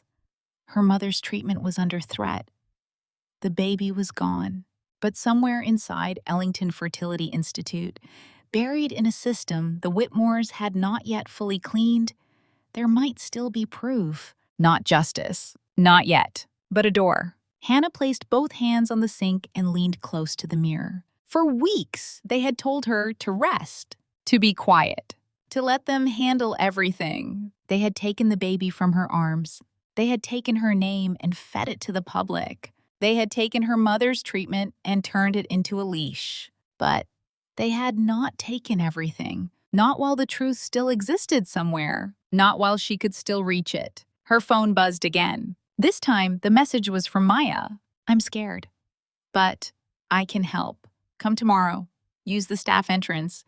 Don't bring your real phone." Hannah looked down at the message, then at her empty stomach, then at the evidence folder hidden in the kitchen drawer. For the first time since the delivery room door closed behind Victoria and the baby, Hannah felt something other than grief. It was small, unsteady, dangerous, but it was there, rage with a purpose. She typed back only 2 words: "I'm coming." Hannah Reed learned something important the morning after she gave birth. Grief made the body slow. Rage made it move. Her stitches pulled every time she stood. Her back ached. Her breasts hurt with milk for a child she was not allowed to hold. The muscles in her abdomen felt as if they had been cut loose and stitched back together wrong. Every step from the bathroom to the bedroom required a breath, a hand on the wall, and the kind of determination that should have belonged to recovery, not war. But Hannah moved anyway. She showered with one hand pressed against the tile, dressed in loose black pants and a sweater that hid the hospital bruises on her arms, and packed her evidence folder into a canvas tote bag. She left her real phone on the kitchen counter, exactly where anyone tracking it would expect it to be. In her coat pocket, she carried the prepaid phone. In her shoe, folded twice and wrapped in tissue, she hid the paper Maya had given her with the true embryo code, EMB-47C-VN, not RV, not Richard and Victoria, Vanessa. Before leaving, Hannah stood in front of the bathroom mirror. She looked like a woman who had been emptied. Her face was pale. Her eyes were swollen. Her hair was still damp and pulled back too tightly. For a moment, she saw only the woman Victoria wanted the world to see. Unstable, emotional, exhausted, poor. A woman no one important would believe. Then Hannah placed a hand over her stomach. It was flat in a way that felt wrong, not as it had been before pregnancy, not hers exactly. It felt like a room after someone had removed the furniture and left the doors open. "They took you," she whispered, not knowing whether she was speaking to the baby or to the version of herself that had entered the Whitmore arrangement believing kindness could exist inside a contract. But they don't get to take the truth, too. She took a cab 3 blocks away from her building, paid in cash, then walked the rest of the way toward Ellington Fertility Institute through a cold morning mist. Maya had told her to use the staff entrance. The door was behind the clinic, near the loading area where medical supply boxes were delivered and trash bins lined the brick wall. Hannah waited with her hood up, heart pounding so hard she felt it in her throat. At 8:12, the door cracked open. Maya Brooks looked out. Her face was ashen. Coming quickly, Hannah slipped inside. The back hallway smelled of bleach and cardboard. It looked nothing like the polished lobby where wealthy couples drank herbal tea and spoke softly about miracles. Back here, the clinic was just a clinic. Fluorescent lights, scuffed baseboards, metal carts, a copier humming somewhere behind a half-open door. Maya led her to a small records room and closed the door. "You shouldn't be standing," Maya whispered, eyes dropping to Hannah's body. "You just gave birth." "I don't have the luxury of healing." Maya flinched. "I'm sorry," she said. "Don't be sorry, be fast." The words came out harsher than Hannah intended, but she did not take them back. Maya turned to the computer. Her fingers shook as she entered her login, then another password. The original scan was in the intake archive. Someone from legal requested deletion, but the system hasn't fully purged the backup yet. I can access the cached version if they haven't locked me out. Who requested deletion? Grant Phelps's office. Hannah felt the name like a bruise. Maya clicked through folders, her breathing shallow. Hannah stood behind her, one hand gripping the edge of a shelf. Pain pulsed through her lower body, but she forced herself to stay still. A file opened. Maya froze. There, she said. On the screen was a scanned contract. The version Hannah remembered. The real one. Her eyes immediately found the clause. If the gestational carrier discovers inaccurate medical information, undisclosed changes, or discrepancies concerning the biological origin of the embryo, she retains the right to request independent medical verification. Hannah's throat closed. For one terrible second, she wanted to cry from relief. Not because the clause could fix what had happened. Nothing could. But because memory had not betrayed her. They had. Maya inserted a flash drive. Hurry, Hannah whispered. I know. A progress bar appeared. 20%, 35, 48. Footsteps sounded outside the room. Maya's face went white. The progress bar crawled to 62. A man's voice came from the hallway. Maya? Dr. Harris? Maya grabbed a stack of folders from the desk and shoved them into Hannah's arms. Act like you're waiting for a file. What? The door opened. Dr. Samuel Harris stood there in a gray suit beneath his white coat. His eyes moved from Maya to Hannah, then to the computer screen. Maya had minimized the window. Barely in time. Hannah, he said, you should not be here. Hannah held the folders against her chest and forced her voice steady. I came for my records. Records requests must go through administration. I tried that. Administration keeps telling me to ask the people who lied to me. His face tightened. You are recovering from childbirth. This is not appropriate. Neither was changing my contract. Maya stared at the floor. Dr. Harris stepped farther into the room. Hannah, I understand you are distressed. No. She cut him off. You don't get to make this about hormones, not anymore. Behind him, the computer made a soft sound. Transfer complete. Hannah saw Maya's fingers move quickly. The flash drive disappeared into her sleeve. Dr. Harris did not notice, or perhaps he did.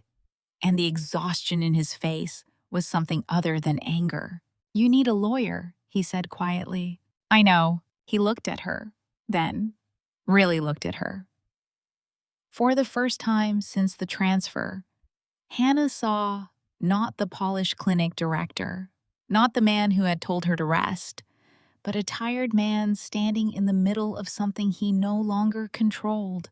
Then he said, almost under his breath, be careful who you give that to.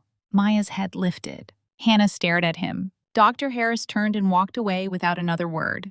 The moment the door closed, Maya pulled the flash drive from her sleeve and pressed it into Hannah's palm.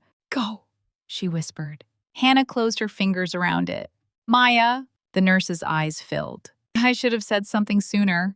Yes, Hannah said. Maya looked down. Then Hannah added softer. But you're saying something now. Maya wiped at her face quickly. There's more. The edit logs.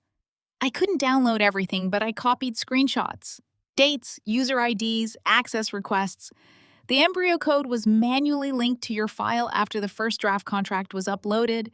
The legal language was updated later. Can it prove who did it? It can prove someone did. And it can prove it happened after you signed. For the first time that morning, Hannah felt a piece of ground form beneath her feet. Not safety, but footing. She left through the same back door, walking slowly because her body would not let her run. 2 hours later, she sat in the waiting room of Claire Dawson's office. Claire's office was nothing like Grant Phelps's. There were no marble floors, no glass walls overlooking the city, no receptionist offering imported tea. The office sat above a bookstore on a narrow street with old wooden stairs that creaked under Hannah's feet. The waiting room had mismatched chairs, overflowing bookshelves, and a framed newspaper clipping about a lawsuit against a private hospital that had falsified patient consent forms. Hannah stared at that clipping until the door opened. Claire Dawson appeared. She was in her early 40s, tall, black, with short natural hair and sharp eyes that seemed to take in everything at once. She wore a navy suit without jewelry except a thin gold band on one finger. Hannah Reed? Hannah stood too quickly and winced. Claire noticed. You gave birth recently. Yesterday. Something flickered in Claire's face. Not pity. Anger. Come in. Hannah sat across from her and told the story from the beginning. Not all at once. Her voice broke several times. She had to stop when she described the baby's hand, brushing her fingers before Victoria took the child away. She had to breathe through pain when she explained the contract. She had to grip the arms of the chair when she described the article calling her a surrogate who demanded more money after birth. Claire did not interrupt. She took notes. Occasionally, she asked precise questions. Dates, names, who was present, what was said, whether it was written, texted, emailed, recorded. By the time Hannah finished, the sky outside the office window had dimmed. Claire spread the documents across her desk. The old draft contract, the altered signed version, Maya's embryo code note, screenshots of the edit logs, Grant's warning email, the hospital funding notice for Linda, the photograph slipped under Hannah's door, and the flash drive containing the original scan. Claire read silently for a long time. Then she looked up. This is not a simple surrogacy dispute. Hannah almost laughed. No, this is potential medical fraud, contract tampering, coercion, defamation, and possibly falsification of patient records. If the embryo origin was misrepresented, there are consent issues. Serious ones. Can you help me? Claire leaned back. I need to be very clear with you. The Whitmores will not fight fairly. People like that rarely do. They will bury you in motions, threaten countersuits, attack your credibility, leak stories, question your mental health, and frame everything as emotional instability after childbirth. They already started. Yes, and they will escalate. Hannah looked down at her hands. They were trembling. I don't have much money. I assume that. I can't pay what they can pay. No one can pay what they can pay. That is the point of people like the Whitmores. Hannah's eyes stung. Claire tapped the flash drive lightly. But they made a mistake. What? They believed money could replace procedure. It can bend people. It can scare people. It can make clerks delay and doctors hesitate. But systems leave traces. Contracts have versions. Medical records have logs. People remember things. And powerful people get arrogant. For the first time since the baby was taken, Hannah felt air reach her lungs. Claire said, I'll take the case. Hannah stared at her. Why? Because someone should have been in that room with you before you signed anything. Claire's jaw tightened. And because the law should not become a weapon simply because rich people can afford to swing it harder. Within 24 hours, Claire filed an emergency preservation notice to Ellington Fertility Institute, the hospital where Hannah had delivered, Grant Phelps's office, and the Whitmore Family Trust. She demanded that all records related to Hannah Reed, the embryo transfer, the executed surrogacy agreement, the birth, and all communications regarding contract revisions be preserved.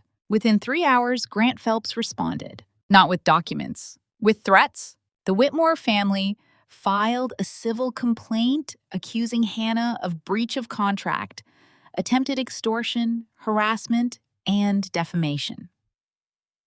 The complaint painted her as an unstable surrogate who had developed an inappropriate attachment to the child and demanded additional money after delivery. It included excerpts from the altered confidentiality clause.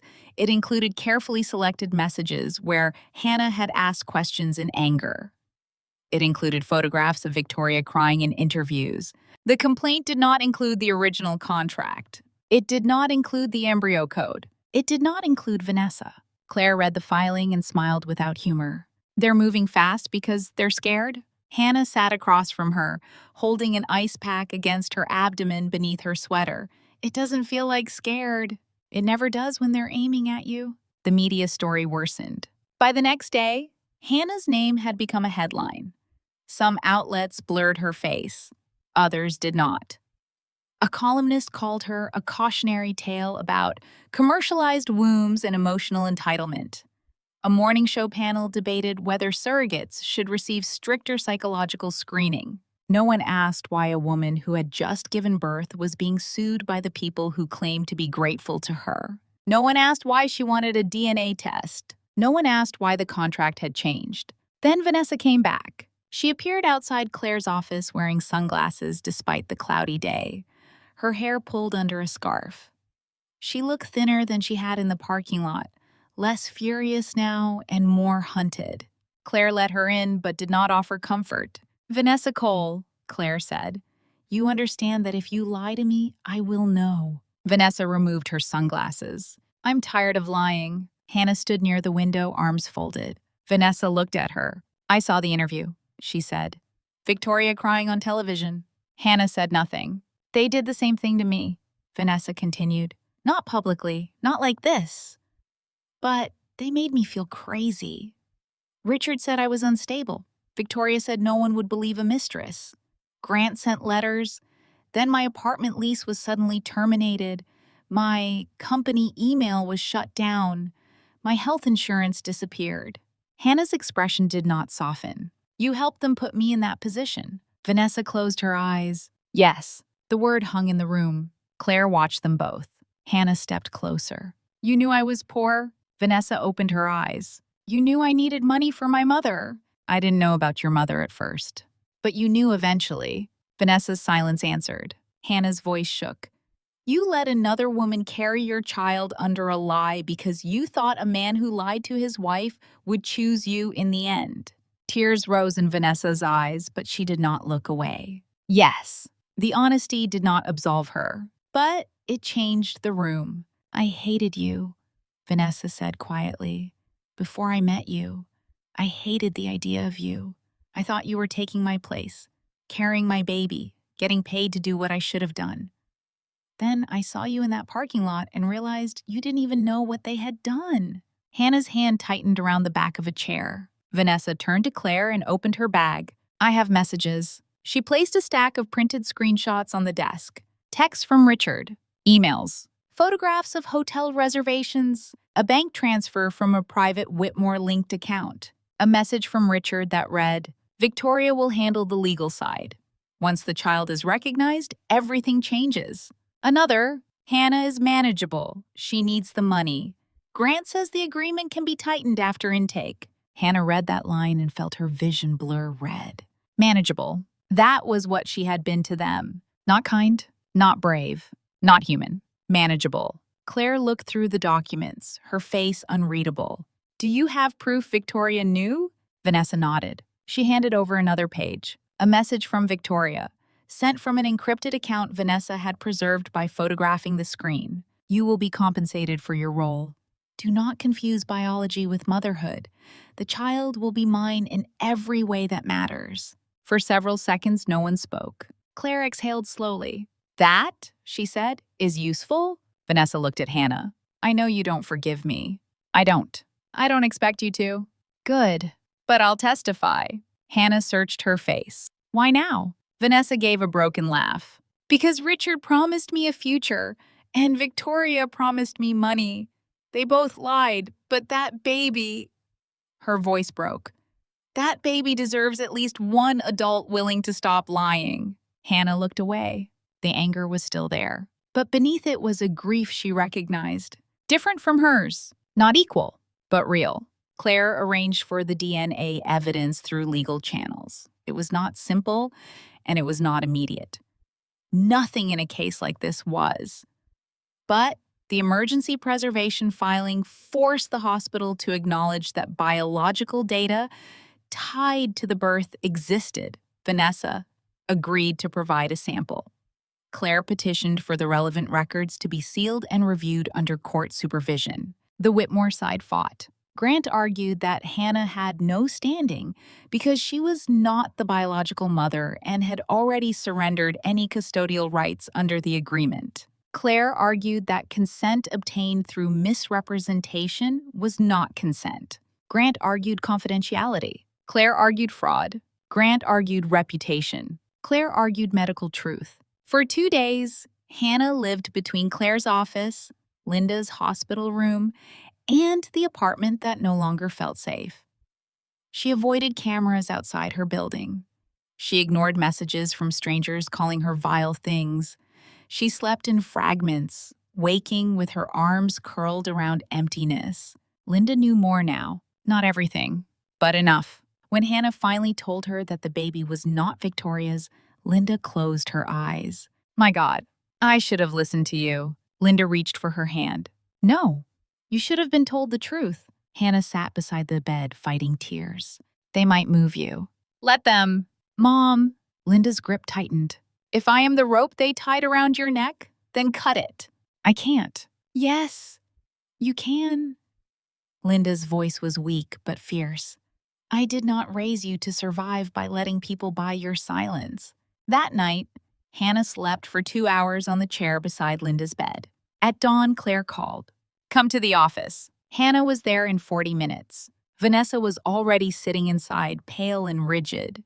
Maya stood near the bookshelf, twisting her hands together. Claire sat behind the desk with a sealed envelope in front of her. Hannah knew before Claire opened it. Still, when the words came, they felt like a blade.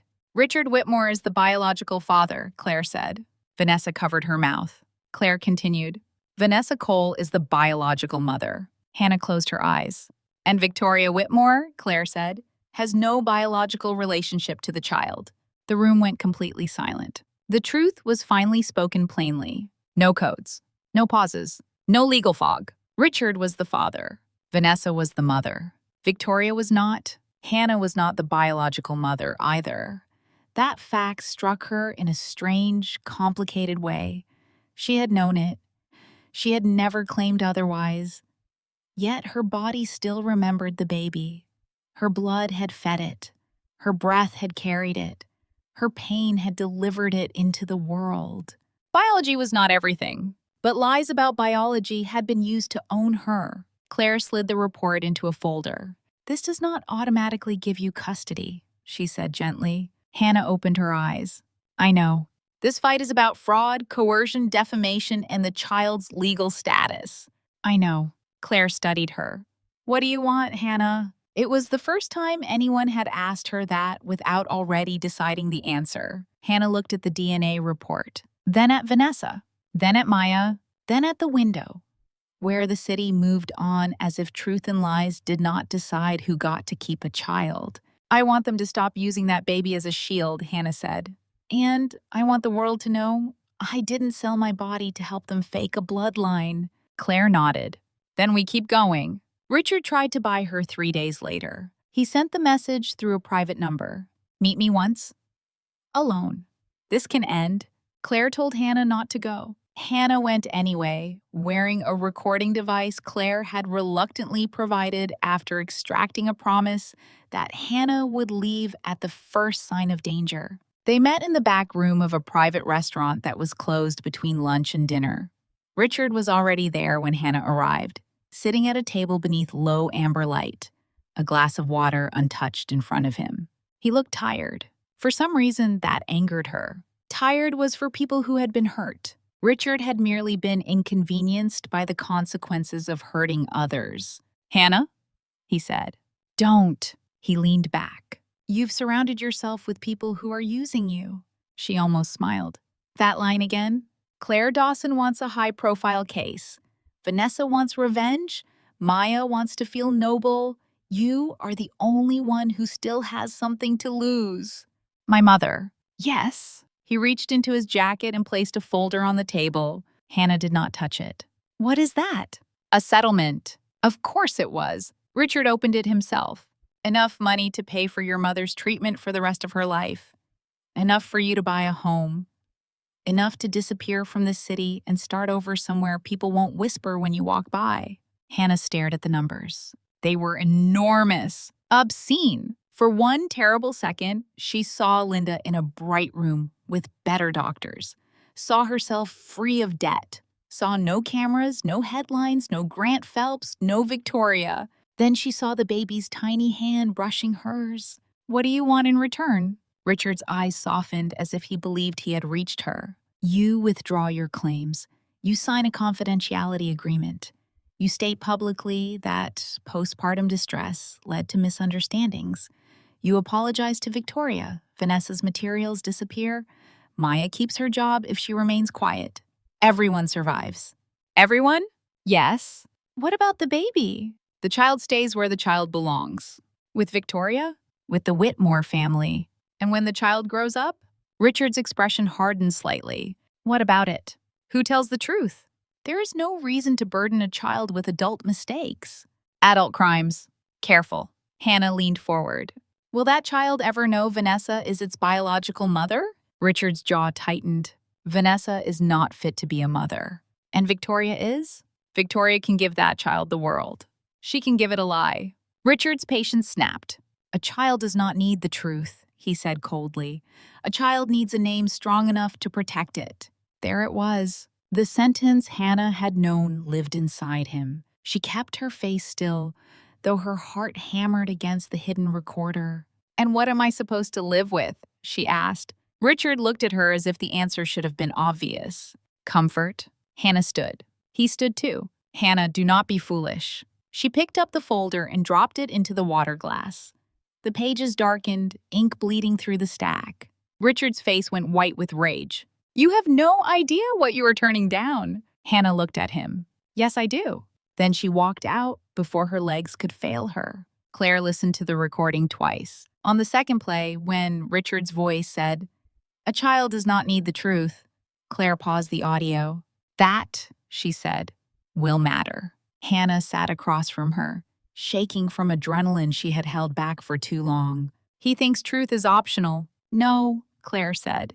He thinks truth is for people who cannot afford better. The next morning, Victoria announced the full-month celebration. It appeared first as a society page item, then as a glossy invitation circulated online by friends of the Whitmore family. The Whitmores to welcome their miracle child at private family celebration. The event would take place at the Whitmore estate. Guests would include family, business partners, close friends, select media, and representatives from the Whitmore Foundation.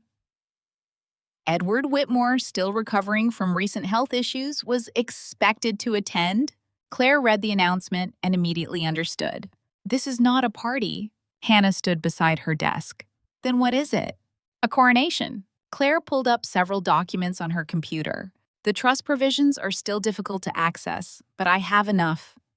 Edward Whitmore's acknowledgement of the child as a direct family heir would strengthen Richard's position dramatically, especially if it happens publicly, with photographs, press, family witnesses, the foundation, all of it. So after the party, undoing the public narrative becomes much harder. Victoria becomes the mother in the eyes of society. Richard becomes the father of a recognized heir. You become the unstable surrogate who tried to ruin a family and failed. Hannah felt cold. They're not just celebrating the baby. No, Claire said. They're locking the lie into place. The invitation arrived at Hannah's apartment that evening. It had been hand-delivered. The envelope was thick ivory paper. Her name written in elegant black ink. Miss Hannah Reed. Miss, not the woman who had given birth. Not the woman whose body still ached from delivery. Miss Hannah Reed, as if she were a young girl being summoned to behave. Inside was a formal invitation to the Whitmore estate for the full-month celebration of the child. No name? Hannah noticed that immediately. The baby still had no name printed on the card, only the child. As if even the name was being saved for public use? For maximum effect, for the moment cameras could capture Victoria speaking it. A smaller card slipped out from behind the invitation. It was handwritten. Victoria's handwriting. You may come see the baby one last time, provided you remember your place. Hannah read the sentence once. Then again, her vision blurred. Not from fear, from fury so pure it felt almost clean. For weeks, Victoria had dressed cruelty in silk. She had spoken threats as advice, possession as motherhood, control as care. But this note was different. It was honest. Not legally polished, not media-trained, just Victoria's true voice. Remember your place. Hannah sat at the kitchen table. The same table where she had discovered the contract had been altered. The same table where she had learned her truth had been priced beneath the Whitmore reputation. This time, she did not sit there alone. Claire sat across from her, reviewing the DNA report. Vanessa stood by the window, arms wrapped around herself. Maya had come too, hood pulled low, eyes red from crying. On the table between them lay everything. The original contract, the altered contract, the edit logs, the embryo code, the DNA report, Richard's settlement offer, the recording, Vanessa's messages, Victoria's encrypted note, Maya's written statement, and now the invitation. Claire picked up Victoria's handwritten card and read it silently. Then she looked at Hannah. You understand what this is? A threat. Yes, Claire said, but also an opening. Vanessa turned from the window. You want her to go? I want them to make the mistake they clearly want to make, Claire said.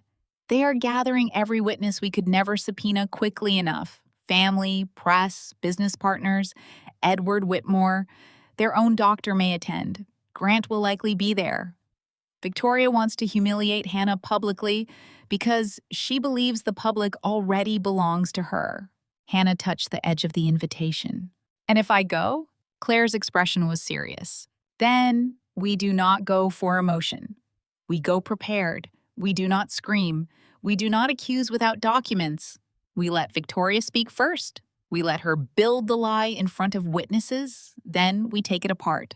Vanessa's face tightened. They'll destroy us. Claire looked at her. They are already trying. Maya whispered, What if I lose my job? You probably will, Claire said. Maya swallowed. But if you testify later, Claire continued, you may be protected as a whistleblower. I can't promise it will be easy. Maya looked at Hannah. I should have protected you before. Hannah shook her head. No. They should not have put any of us in a position where telling the truth feels like jumping off a building. Vanessa let out a broken breath. For a moment, the four women were silent. Different women, different wounds, different guilt. But all of them had been used by the same machine. Hannah looked at the invitation again. She imagined Victoria standing in the Whitmore mansion, holding the baby beneath chandeliers and camera flashes. She imagined the guests whispering when Hannah entered. She imagined Richard's hand on Victoria's back, Grant's calm smile, Edward Whitmore's cold approval, Dr. Harris pretending not to know what had been done. She imagined the baby one day old enough to ask where it came from, and being handed a lie. Hannah picked up Victoria's card and placed it beside the DNA report. No, she said. Claire looked at her. No what? No, I won't remember my place. Her voice was quiet, but it did not shake. My place was in that delivery room. My place was in the contract they changed. My place was in every medical decision they hid from me. My place was beside my mother, not under their thumb. My place is wherever I have to stand to tell the truth. Vanessa lowered her eyes. Maya began to cry silently. Claire closed the folder in front of her. Then we prepare. That night, Hannah packed the documents into a black binder. She arranged them in order. First, the original contract. Second, the altered contract. Third, the edit logs. Fourth, the embryo code. Fifth, DNA. Sixth, Richard's recording. Seventh, Vanessa's messages. Eighth, Maya's statement. Ninth, Victoria's invitation. The last page was blank. Hannah stared at it for a long time. Then she wrote one sentence across the top. They hired my body to carry their lie. She did not know if she would say it. She did not know if she would get the chance. But writing it made something inside her settle. Outside, the city moved through another cold night. Somewhere across town, inside a mansion built from names and money and silence, Victoria Whitmore was preparing to introduce the baby as her miracle. Hannah stood by the window, binder pressed against her chest. Her body still hurt. Her name was still stained. Her mother was still fragile. The child was still beyond her reach. But the truth was no longer scattered in shadows. It had pages now. Dates, signatures, codes, blood, voices. And in 3 days, at the Whitmore full-month celebration, Hannah Reed would carry something into that mansion far more dangerous than grief. She would carry proof. The Whitmore estate looked less like a home than a verdict. It rose behind black iron gates at the end of a long private drive, all pale stone, tall windows, clipped hedges, and cold light spilling from chandeliers large enough to belong in museums. Even before Hannah stepped out of the car, she could see the rows of luxury vehicles lining the circular driveway. Men in dark suits moved beneath white awnings. Women in silk coats crossed the entrance with careful smiles. Photographers waited near the front steps, their cameras angled toward the doors like weapons waiting to be lifted. This was not a family celebration. Claire had been right. It was a coronation. Hannah sat in the back seat for a moment, the black binder resting on her lap. Her body still ached from giving birth. Beneath her dress, her stitches pulled when she moved too quickly. Her hands were cold despite the heat blowing from the car vents. She could feel her pulse in her throat, in her wrists, in the hollow place where grief had lived since the delivery room. Beside her, Claire Dawson adjusted the cuff of her navy blazer. "Remember," Claire said, "you do not chase them. You let them come to you." Hannah nodded. "You do not argue with emotion. You answer with documents." "I know. You do not let Victoria turn this into a fight over who loves the baby more." Hannah looked through the window at the mansion. "I'm not here to prove I love the baby." Claire's gaze softened slightly. "Then why are you here?" Hannah touched the binder. "To prove they never did." Claire did not correct her. From the front passenger seat, Vanessa Cole sat rigidly, wearing a black coat and a scarf pulled low around her face. She had not spoken much on the ride. Her hands were clasped so tightly in her lap that her knuckles had gone white. Maya Brooks sat beside the driver, staring down at a folded statement she had read at least 20 times. She looked younger than ever tonight, terrified, but she had come. Hannah looked at both women. No one in the car was innocent. Not fully, not in a clean storybook way. Vanessa had been selfish and silent until betrayal turned her toward truth. Maya had looked away until guilt became heavier than fear. Hannah herself had signed a contract because desperation made money look like rescue. But innocence was not the same as truth. And tonight, truth was all they had. Claire opened the car door. Cold air swept in. "Let's go." The first whispers began before Hannah reached the front steps. People recognized her from the articles, from the blurred photographs that had not been blurred enough, from Victoria's interviews, from the story the Whitmores had purchased and polished until it fit neatly into society's mouth. "That's her, the surrogate. I heard she demanded more money. How could she show her face here? She must be unstable." Hannah heard every word. She had spent weeks being reduced to that phrase.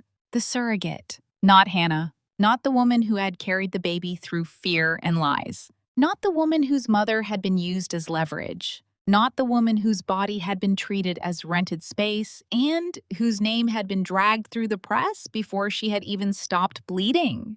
Just the surrogate. Claire walked beside her, calm and unreadable. Vanessa and Maya entered separately, as planned, blending into the movement of staff and guests. Inside, the estate glittered. White roses climbed the staircase. Crystal glasses caught the chandelier light. A string quartet played near the far wall. At the center of the grand hall, beneath an arch of flowers, stood Victoria Whitmore. She wore ivory. Of course she did. The dress was elegant and soft, designed to make her look like a woman reborn through motherhood. Her hair was swept back. Diamonds glowed at her ears. In her arms, wrapped in a pale blanket embroidered with the Whitmore crest, was the baby. Hannah stopped breathing. For a moment, the room disappeared. There was only the child. Small, sleeping, alive. A month had passed, and yet Hannah knew the curve of that cheek. She knew the tiny fist pressed against the blanket. She knew, without permission, without law, without blood, that her body remembered what the world insisted was not hers to remember. Her arms ached. Victoria looked up. Their eyes met across the room. For one brief second, Victoria's expression was not polished. It was triumphant. Then she smiled. A perfect, sorrowful, generous smile for the room to see. "Hannah," she called softly. The music seemed to thin. Heads turned. Cameras shifted. Victoria moved toward her with the baby in her arms, each step graceful, deliberate, staged. Richard appeared at her side in a dark suit, one hand resting at the small of Victoria's back. Behind them stood Grant Phelps, composed as ever. Dr. Harris lingered near a marble column, his face pale beneath the light. And at the far end of the hall, seated in a high-backed chair like a monarch too old to stand for lesser matters, was Edward Whitmore, Richard's father. Thinner than his photographs, older, but his eyes were sharp. Victoria stopped a few feet from Hannah. "I'm so glad you came," she said. The room listened. Hannah knew this was the first knife. "I was invited," Hannah said. Victoria's smile widened by a fraction. "Yes, I thought it would be healing for everyone." Claire stood quietly at Hannah's shoulder. Victoria turned slightly, addressing the guests now. "Many of you know that our journey to parenthood has not been easy. Richard and I endured years of disappointment, private grief, and procedures that broke my heart more times than I can count." A few women in the room nodded sympathetically. Victoria lowered her gaze to the baby. "But miracles sometimes arrive through unexpected vessels." Hannah felt Claire's hand brush lightly against her arm. "Stay still," Victoria continued. "There are people chosen to become mothers, and there are people chosen to help miracles happen." The words landed exactly where Victoria intended. A murmur passed through the room. Hannah felt heat rise up her neck, but she did not move. Victoria looked at her with shining eyes. "Hannah helped us bring our child into the world. For that, I will always be grateful. Even after everything that has happened, even after the confusion, the hurtful accusations, the demands, the terrible things said about my family." Richard lowered his head, the picture of restrained pain. Victoria's voice trembled beautifully. "A real mother learns forgiveness.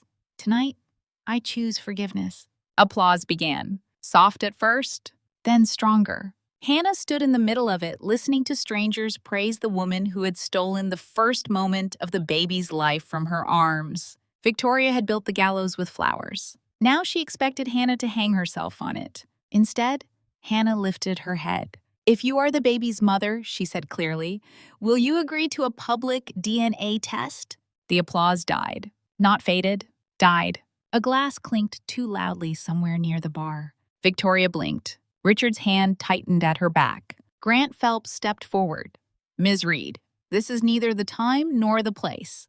"It seems like the perfect place," Hannah said. "Everyone who believed Mrs. Whitmore is here. Everyone who heard her call me confused is here. Everyone who watched her forgive me for things I never did is here." Victoria's face remained composed, but her eyes sharpened. "This is exactly the behavior we feared," she said softly to the room.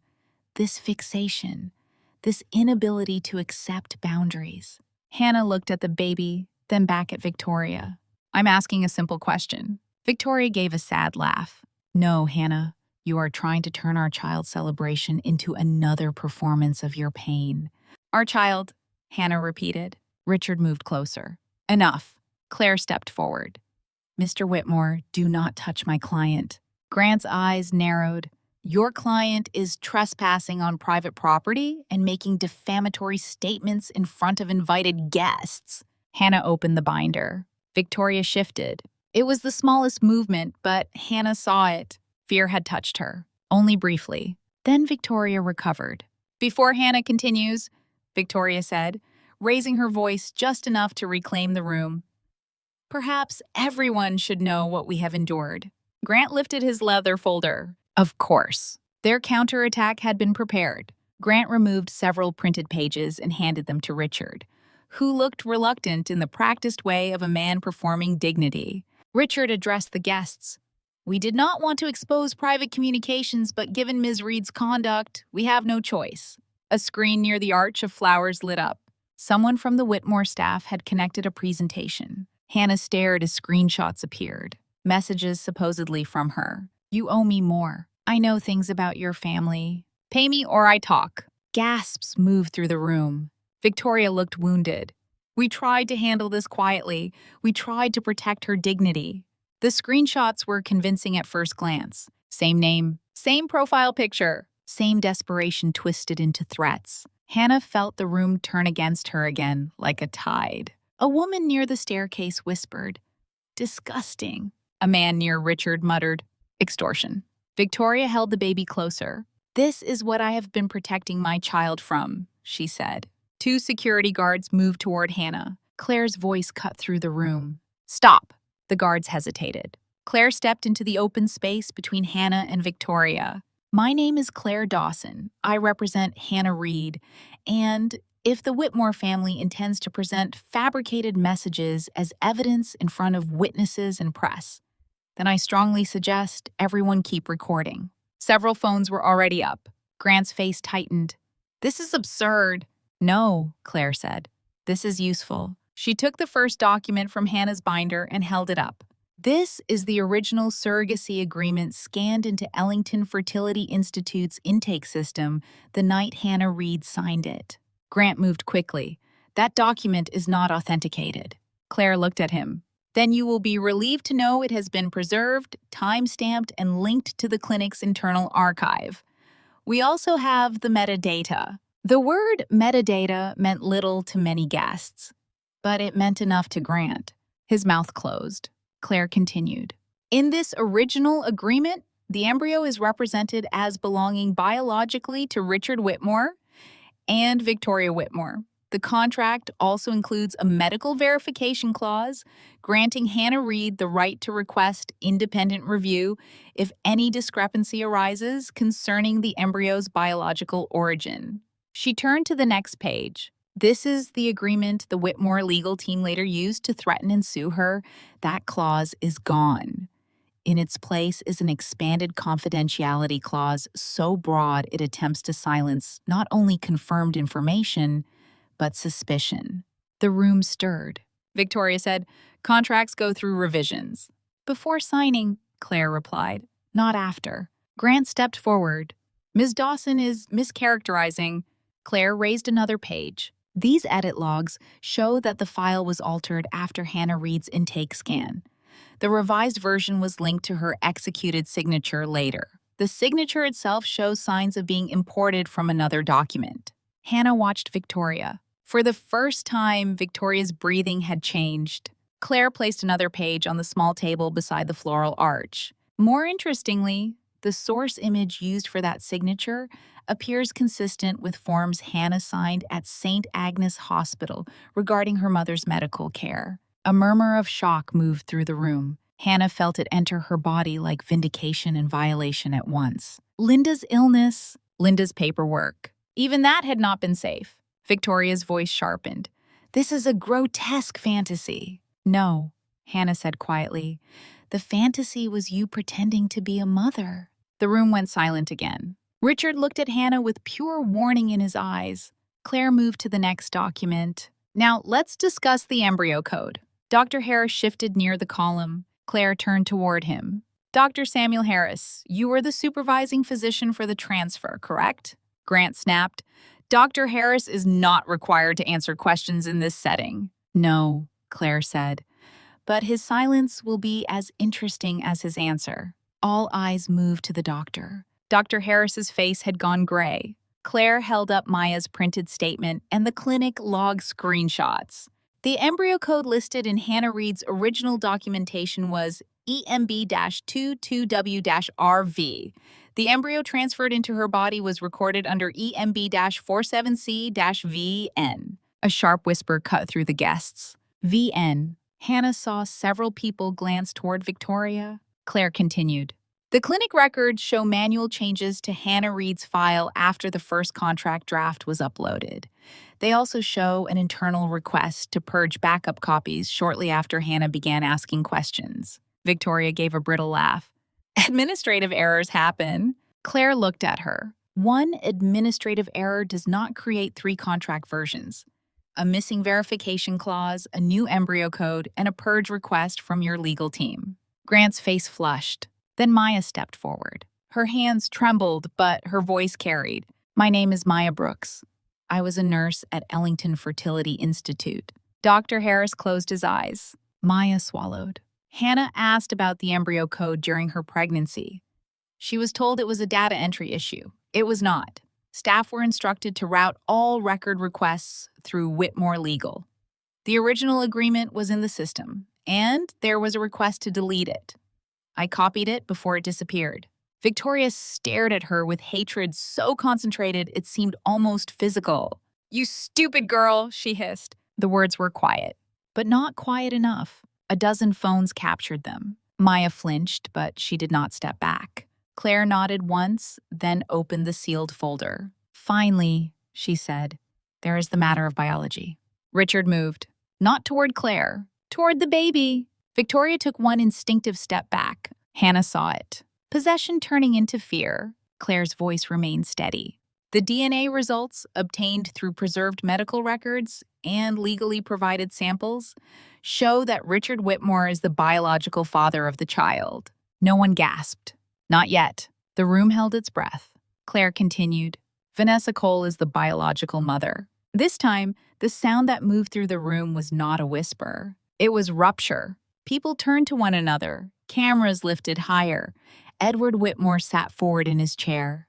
Victoria's face emptied, then filled again with rage. And Victoria Whitmore, Claire said, has no biological relationship to the child. The sentence fell like a chandelier crashing. For 1 second, no one moved. Then everyone moved at once. Reporters surged forward. Guests began speaking over one another. Grant called for security. Richard said something Hannah could not hear. Victoria clutched the baby so tightly, the child stirred and began to cry. That cry cut through the room. Hannah felt it in her bones. "Don't," she said. Victoria looked at her. "Don't hold the baby tighter because your lie is breaking." Victoria's eyes blazed. "You know nothing about motherhood." Hannah stepped closer. "I know you don't become a mother by stealing another woman's body and another woman's child." Victoria's voice cracked. "I loved this baby before it was born." "No," Hannah said. "You needed this baby before it was born. There's a difference." Then a voice came from behind the guests. "She's right." Vanessa stepped forward. The room shifted again. Richard's face changed completely. Not fear now, panic. "Vanessa," he said. "Don't." She laughed once, brokenly. "You said that a lot." Vanessa removed her scarf. Her face was pale, but she stood straight. "My name is Vanessa Cole," she said. "I was Richard Whitmore's employee, then his mistress. The embryo used in Hannah Reed's transfer was created from my egg and Richard's sperm." Victoria said, "She is unstable." Vanessa turned towards her. "That worked better when I was alone." Claire handed her a printed packet. Vanessa held it up. "I have messages from Richard promising that after the baby was born and recognized as a Whitmore heir, he would leave Victoria. I have transfers from accounts linked to the Whitmore family. I have messages from Victoria telling me I would be compensated for my role and warning me not to confuse biology with motherhood." The words struck Victoria visibly. Vanessa's voice shook now, but she did not stop. "I was selfish. I was stupid. I let them convince me that the lie would protect the child, but Hannah did not know. Hannah was told she was carrying Richard and Victoria's embryo. She did not extort them. She asked the question I was too cowardly to ask out loud." Vanessa turned toward the cameras. "Whose child is this really?" The baby cried harder. Victoria rocked the child, but her movements had lost grace. Richard stepped forward, voice low and dangerous. "Vanessa, you are destroying your own child's future." Vanessa looked at him as if seeing him clearly for the first time. "No, Richard, you used the word future when you meant inheritance." Edward Whitmore's head lifted. Inheritance. The word did what DNA had not. It cut straight to the true heart of the room. Claire seized the moment. The Whitmore family trust includes succession provisions that strengthen Richard Whitmore's control upon recognition of a direct heir. Tonight's event was not merely a celebration. It was designed to publicly establish the child as the legitimate heir of Richard and Victoria Whitmore before the full truth could be challenged. Edward's cane struck the floor once. The room quieted. Richard turned toward his father. "Dad." Edward raised one hand. Richard stopped. The old man's voice was rough but clear. "Is this true?" Richard's face flickered. Hannah watched him calculate. Then he did what cowards often did when cornered. He pointed at Victoria. "She planned it." Victoria froze. Richard's voice grew louder, desperate. "She knew everything. She found out about Vanessa and decided to use the situation. She said if the child was mine by blood, she could make it hers by law. She controlled Harris. She controlled Grant. She pushed this. For one stunned second, Victoria only stared at him. Then she laughed. It was not the elegant, sad laugh she used for cameras. It was ugly. Bear. You pathetic man. Richard's face flushed. Victoria? No. She shifted this baby to one arm and pointed at him with the other. Do not stand there and pretend you were dragged into this. You chose Hannah. Richard went still. Victoria turned to the room, fury stripping away every layer of polish. You picked her because she was poor, because her mother was sick, because Grant said she couldn't afford counsel, because you said, and I quote, "A desperate woman signs faster and fights slower." A collective gasp moved through the room. Hannah felt the words enter her like a blade and leave like proof. Victoria continued, shaking now. You wanted your heir. You wanted your mistress quiet. You wanted your father's company.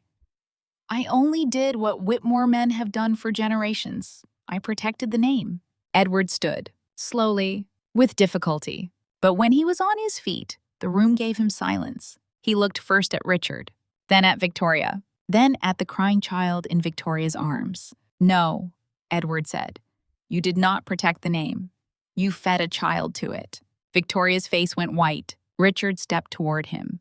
Father, this is being twisted. I can explain privately. You have explained enough publicly. Edward looked toward the man near the wall, one of the family attorneys not connected to Grant. Effective immediately, Richard Whitmore's executive voting authority is suspended pending board review. Any trust recognition involving this child is frozen. The child's legal interests will be placed under independent guardianship review until the court determines what has been done. Richard looked as if the floor had opened beneath him. You can't do that. Edward's eyes were cold. I built the instrument you tried to exploit. Then Edward turned toward Victoria. Give the baby to the nurse. Victoria clutched the child. No. The room held its breath. Edward's voice did not rise. Victoria. For the first time, Victoria looked afraid, not of scandal, but of losing. A licensed infant nurse employed for the event stepped forward hesitantly. Victoria looked at Richard. Richard did not look back. She looked at Grant. Grant was speaking urgently into his phone. She looked at the guests, at the cameras, at the society she had built herself for, and saw no rescue there. Slowly, shaking with rage, she allowed the nurse to take the baby. The child's cries softened almost immediately. That small fact destroyed Victoria more than any document. Dr. Harris stepped forward then. His face was wet. I was pressured, he said. Claire turned toward him. By whom? He looked at Victoria. Then Richard. Then down at his own hands. Both? In different ways? Mrs. Whitmore knew about an old medical error. She threatened to ruin me. Mr. Whitmore's legal team handled the records. I told myself the child would be cared for. I told myself Hannah had agreed. Hannah's voice was quiet. You told yourself, whatever, let you sleep. Dr. Harris closed his eyes. Yes. Grant tried to intervene, but the room no longer belonged to him. That was the beautiful thing about truth once it finally broke open. Money could delay it. Polish could disguise it. Lawyers could bury it under language. But once enough people saw it at the same time, no one could return it to the dark alone. Reporters shouted questions now. Mrs. Whitmore, did you know the surrogate was misled? Mr. Whitmore, did you alter the contract? Dr. Harris, are you admitting to falsified medical records? Ms. Cole, are you seeking custody? Ms. Reed, did you ever demand more money? That last question cut through the noise. Cameras turned toward Hannah. For weeks, other people had spoken for her. Victoria had cried for her. Richard had framed her. Grant had threatened her. Commentators had judged her. Now the room waited. Hannah stepped forward. Her legs hurt. Her body trembled. The binder felt heavy in her arms, but her voice, when it came, did not break. I never demanded more money, she said. I asked why the contract I signed had changed. I asked why the embryo code did not match. I asked why I was not allowed to see medical records about my own body. I asked why the baby was taken from me so quickly after birth that I only touched one tiny hand. The room grew still. Hannah looked at Victoria. I was told I was helping a couple have a child. I was told the embryo belonged to Richard and Victoria Whitmore. I was told I would be protected if anything was misrepresented. She turned toward Richard. Instead, they used my mother's illness to pressure me. They used my body to hide an affair. They used a child to secure inheritance, and when I asked for the truth, they called me greedy. Her eyes found the baby in the nurse's arms. The child was quiet now, sleeping again. Hannah's chest ached, but she did not reach out. That mattered. Everyone expected her to reach, to grab, to prove Victoria's story that she wanted to steal the baby. Hannah kept her hands at her sides. I did not come here to take a child, she said. I came here to give that child something no one in this family was willing to give. A reporter asked, "What is that?" Hannah looked directly into the nearest camera. The truth? Victoria made a sound, half sob, half fury. She wants to destroy us, she said. She wants revenge. Hannah turned back to her. No, I wanted my mother to live. That is why I signed. I wanted the baby to be safe. That is why I stayed quiet for too long. I wanted to believe that rich people who spoke gently could still be decent. Her voice hardened. But you were never looking for a woman to help you become a mother. You were looking for a body poor enough to rent and powerless enough to silence. Victoria's mouth trembled. Hannah stepped closer, stopping only a few feet away. You did not hire me to carry a child, she said. You hired me to carry a lie. The sentence passed through the room like a final door opening. No one applauded. It was not that kind of victory, but Hannah saw faces change. Guests who had whispered about her looked away. The women who had pitied Victoria now stared at her with horror. The men who had admired Richard's composure no longer met his eyes. The story had turned. Not because the world was fair, because proof had forced fairness into the room. The aftermath came in fragments. Police were called, though no one was arrested that night. Investigators took statements. Reporters flooded the estate gates. Grant Phelps left through a side entrance and refused questions. Dr. Harris surrendered his phone and agreed to provide records through counsel. Maya gave her statement again, this time with Claire beside her. Vanessa stood under a portrait of some dead Whitmore patriarch and cried silently when no one was looking. Richard tried to speak to Edward. Edward turned away. Victoria tried to approach the baby. The nurse, now accompanied by an independent child welfare representative Edward's attorney had called, stopped her. That was when Victoria broke. Not into tears, into rage. "This is my house," she shouted. "My family, my child." Edward looked at her with terrible calm. "No," he said. "That is the first honest thing this evening has shown us. None of this was ever yours alone." Hannah did not stay to watch Victoria collapse. She walked outside onto the terrace where the cold air hit her face and made her feel, for the first time in weeks, awake. A few minutes later, Vanessa joined her. Neither woman spoke at first. Beyond the estate grounds, cameras flashed at the gate. Inside, the Whitmore Empire was cracking loudly enough for the world to hear. Vanessa leaned on the stone railing. "I don't know what happens now," she said. "No one does. I may not get the baby." Hannah looked at her. "You may not." Vanessa nodded, tears sliding down her face. "I don't know if I deserve to." Hannah was quiet for a long moment. Then she said, "Deserving is not the first question anymore. Truth is, safety is, what the child needs is." Vanessa wiped her face. "I'm sorry." Hannah stared out at the dark lawn. She had imagined those words would mean more. They did not heal the delivery room. They did not undo the contract. They did not give her back the baby's first month. But they were not nothing. "I know," Hannah said. It was not forgiveness. Not yet. Maybe not ever. But it was an answer. Claire found Hannah soon after. "Edward's independent counsel is already moving for court supervision," she said. "The trust recognition is frozen. Richard's board position is in immediate trouble. Dr. Harris will likely face a medical board investigation. Grant may be exposed to sanctions if we prove he knowingly used altered documents." "And Victoria?" Claire looked back toward the house. Victoria built her power on being untouchable.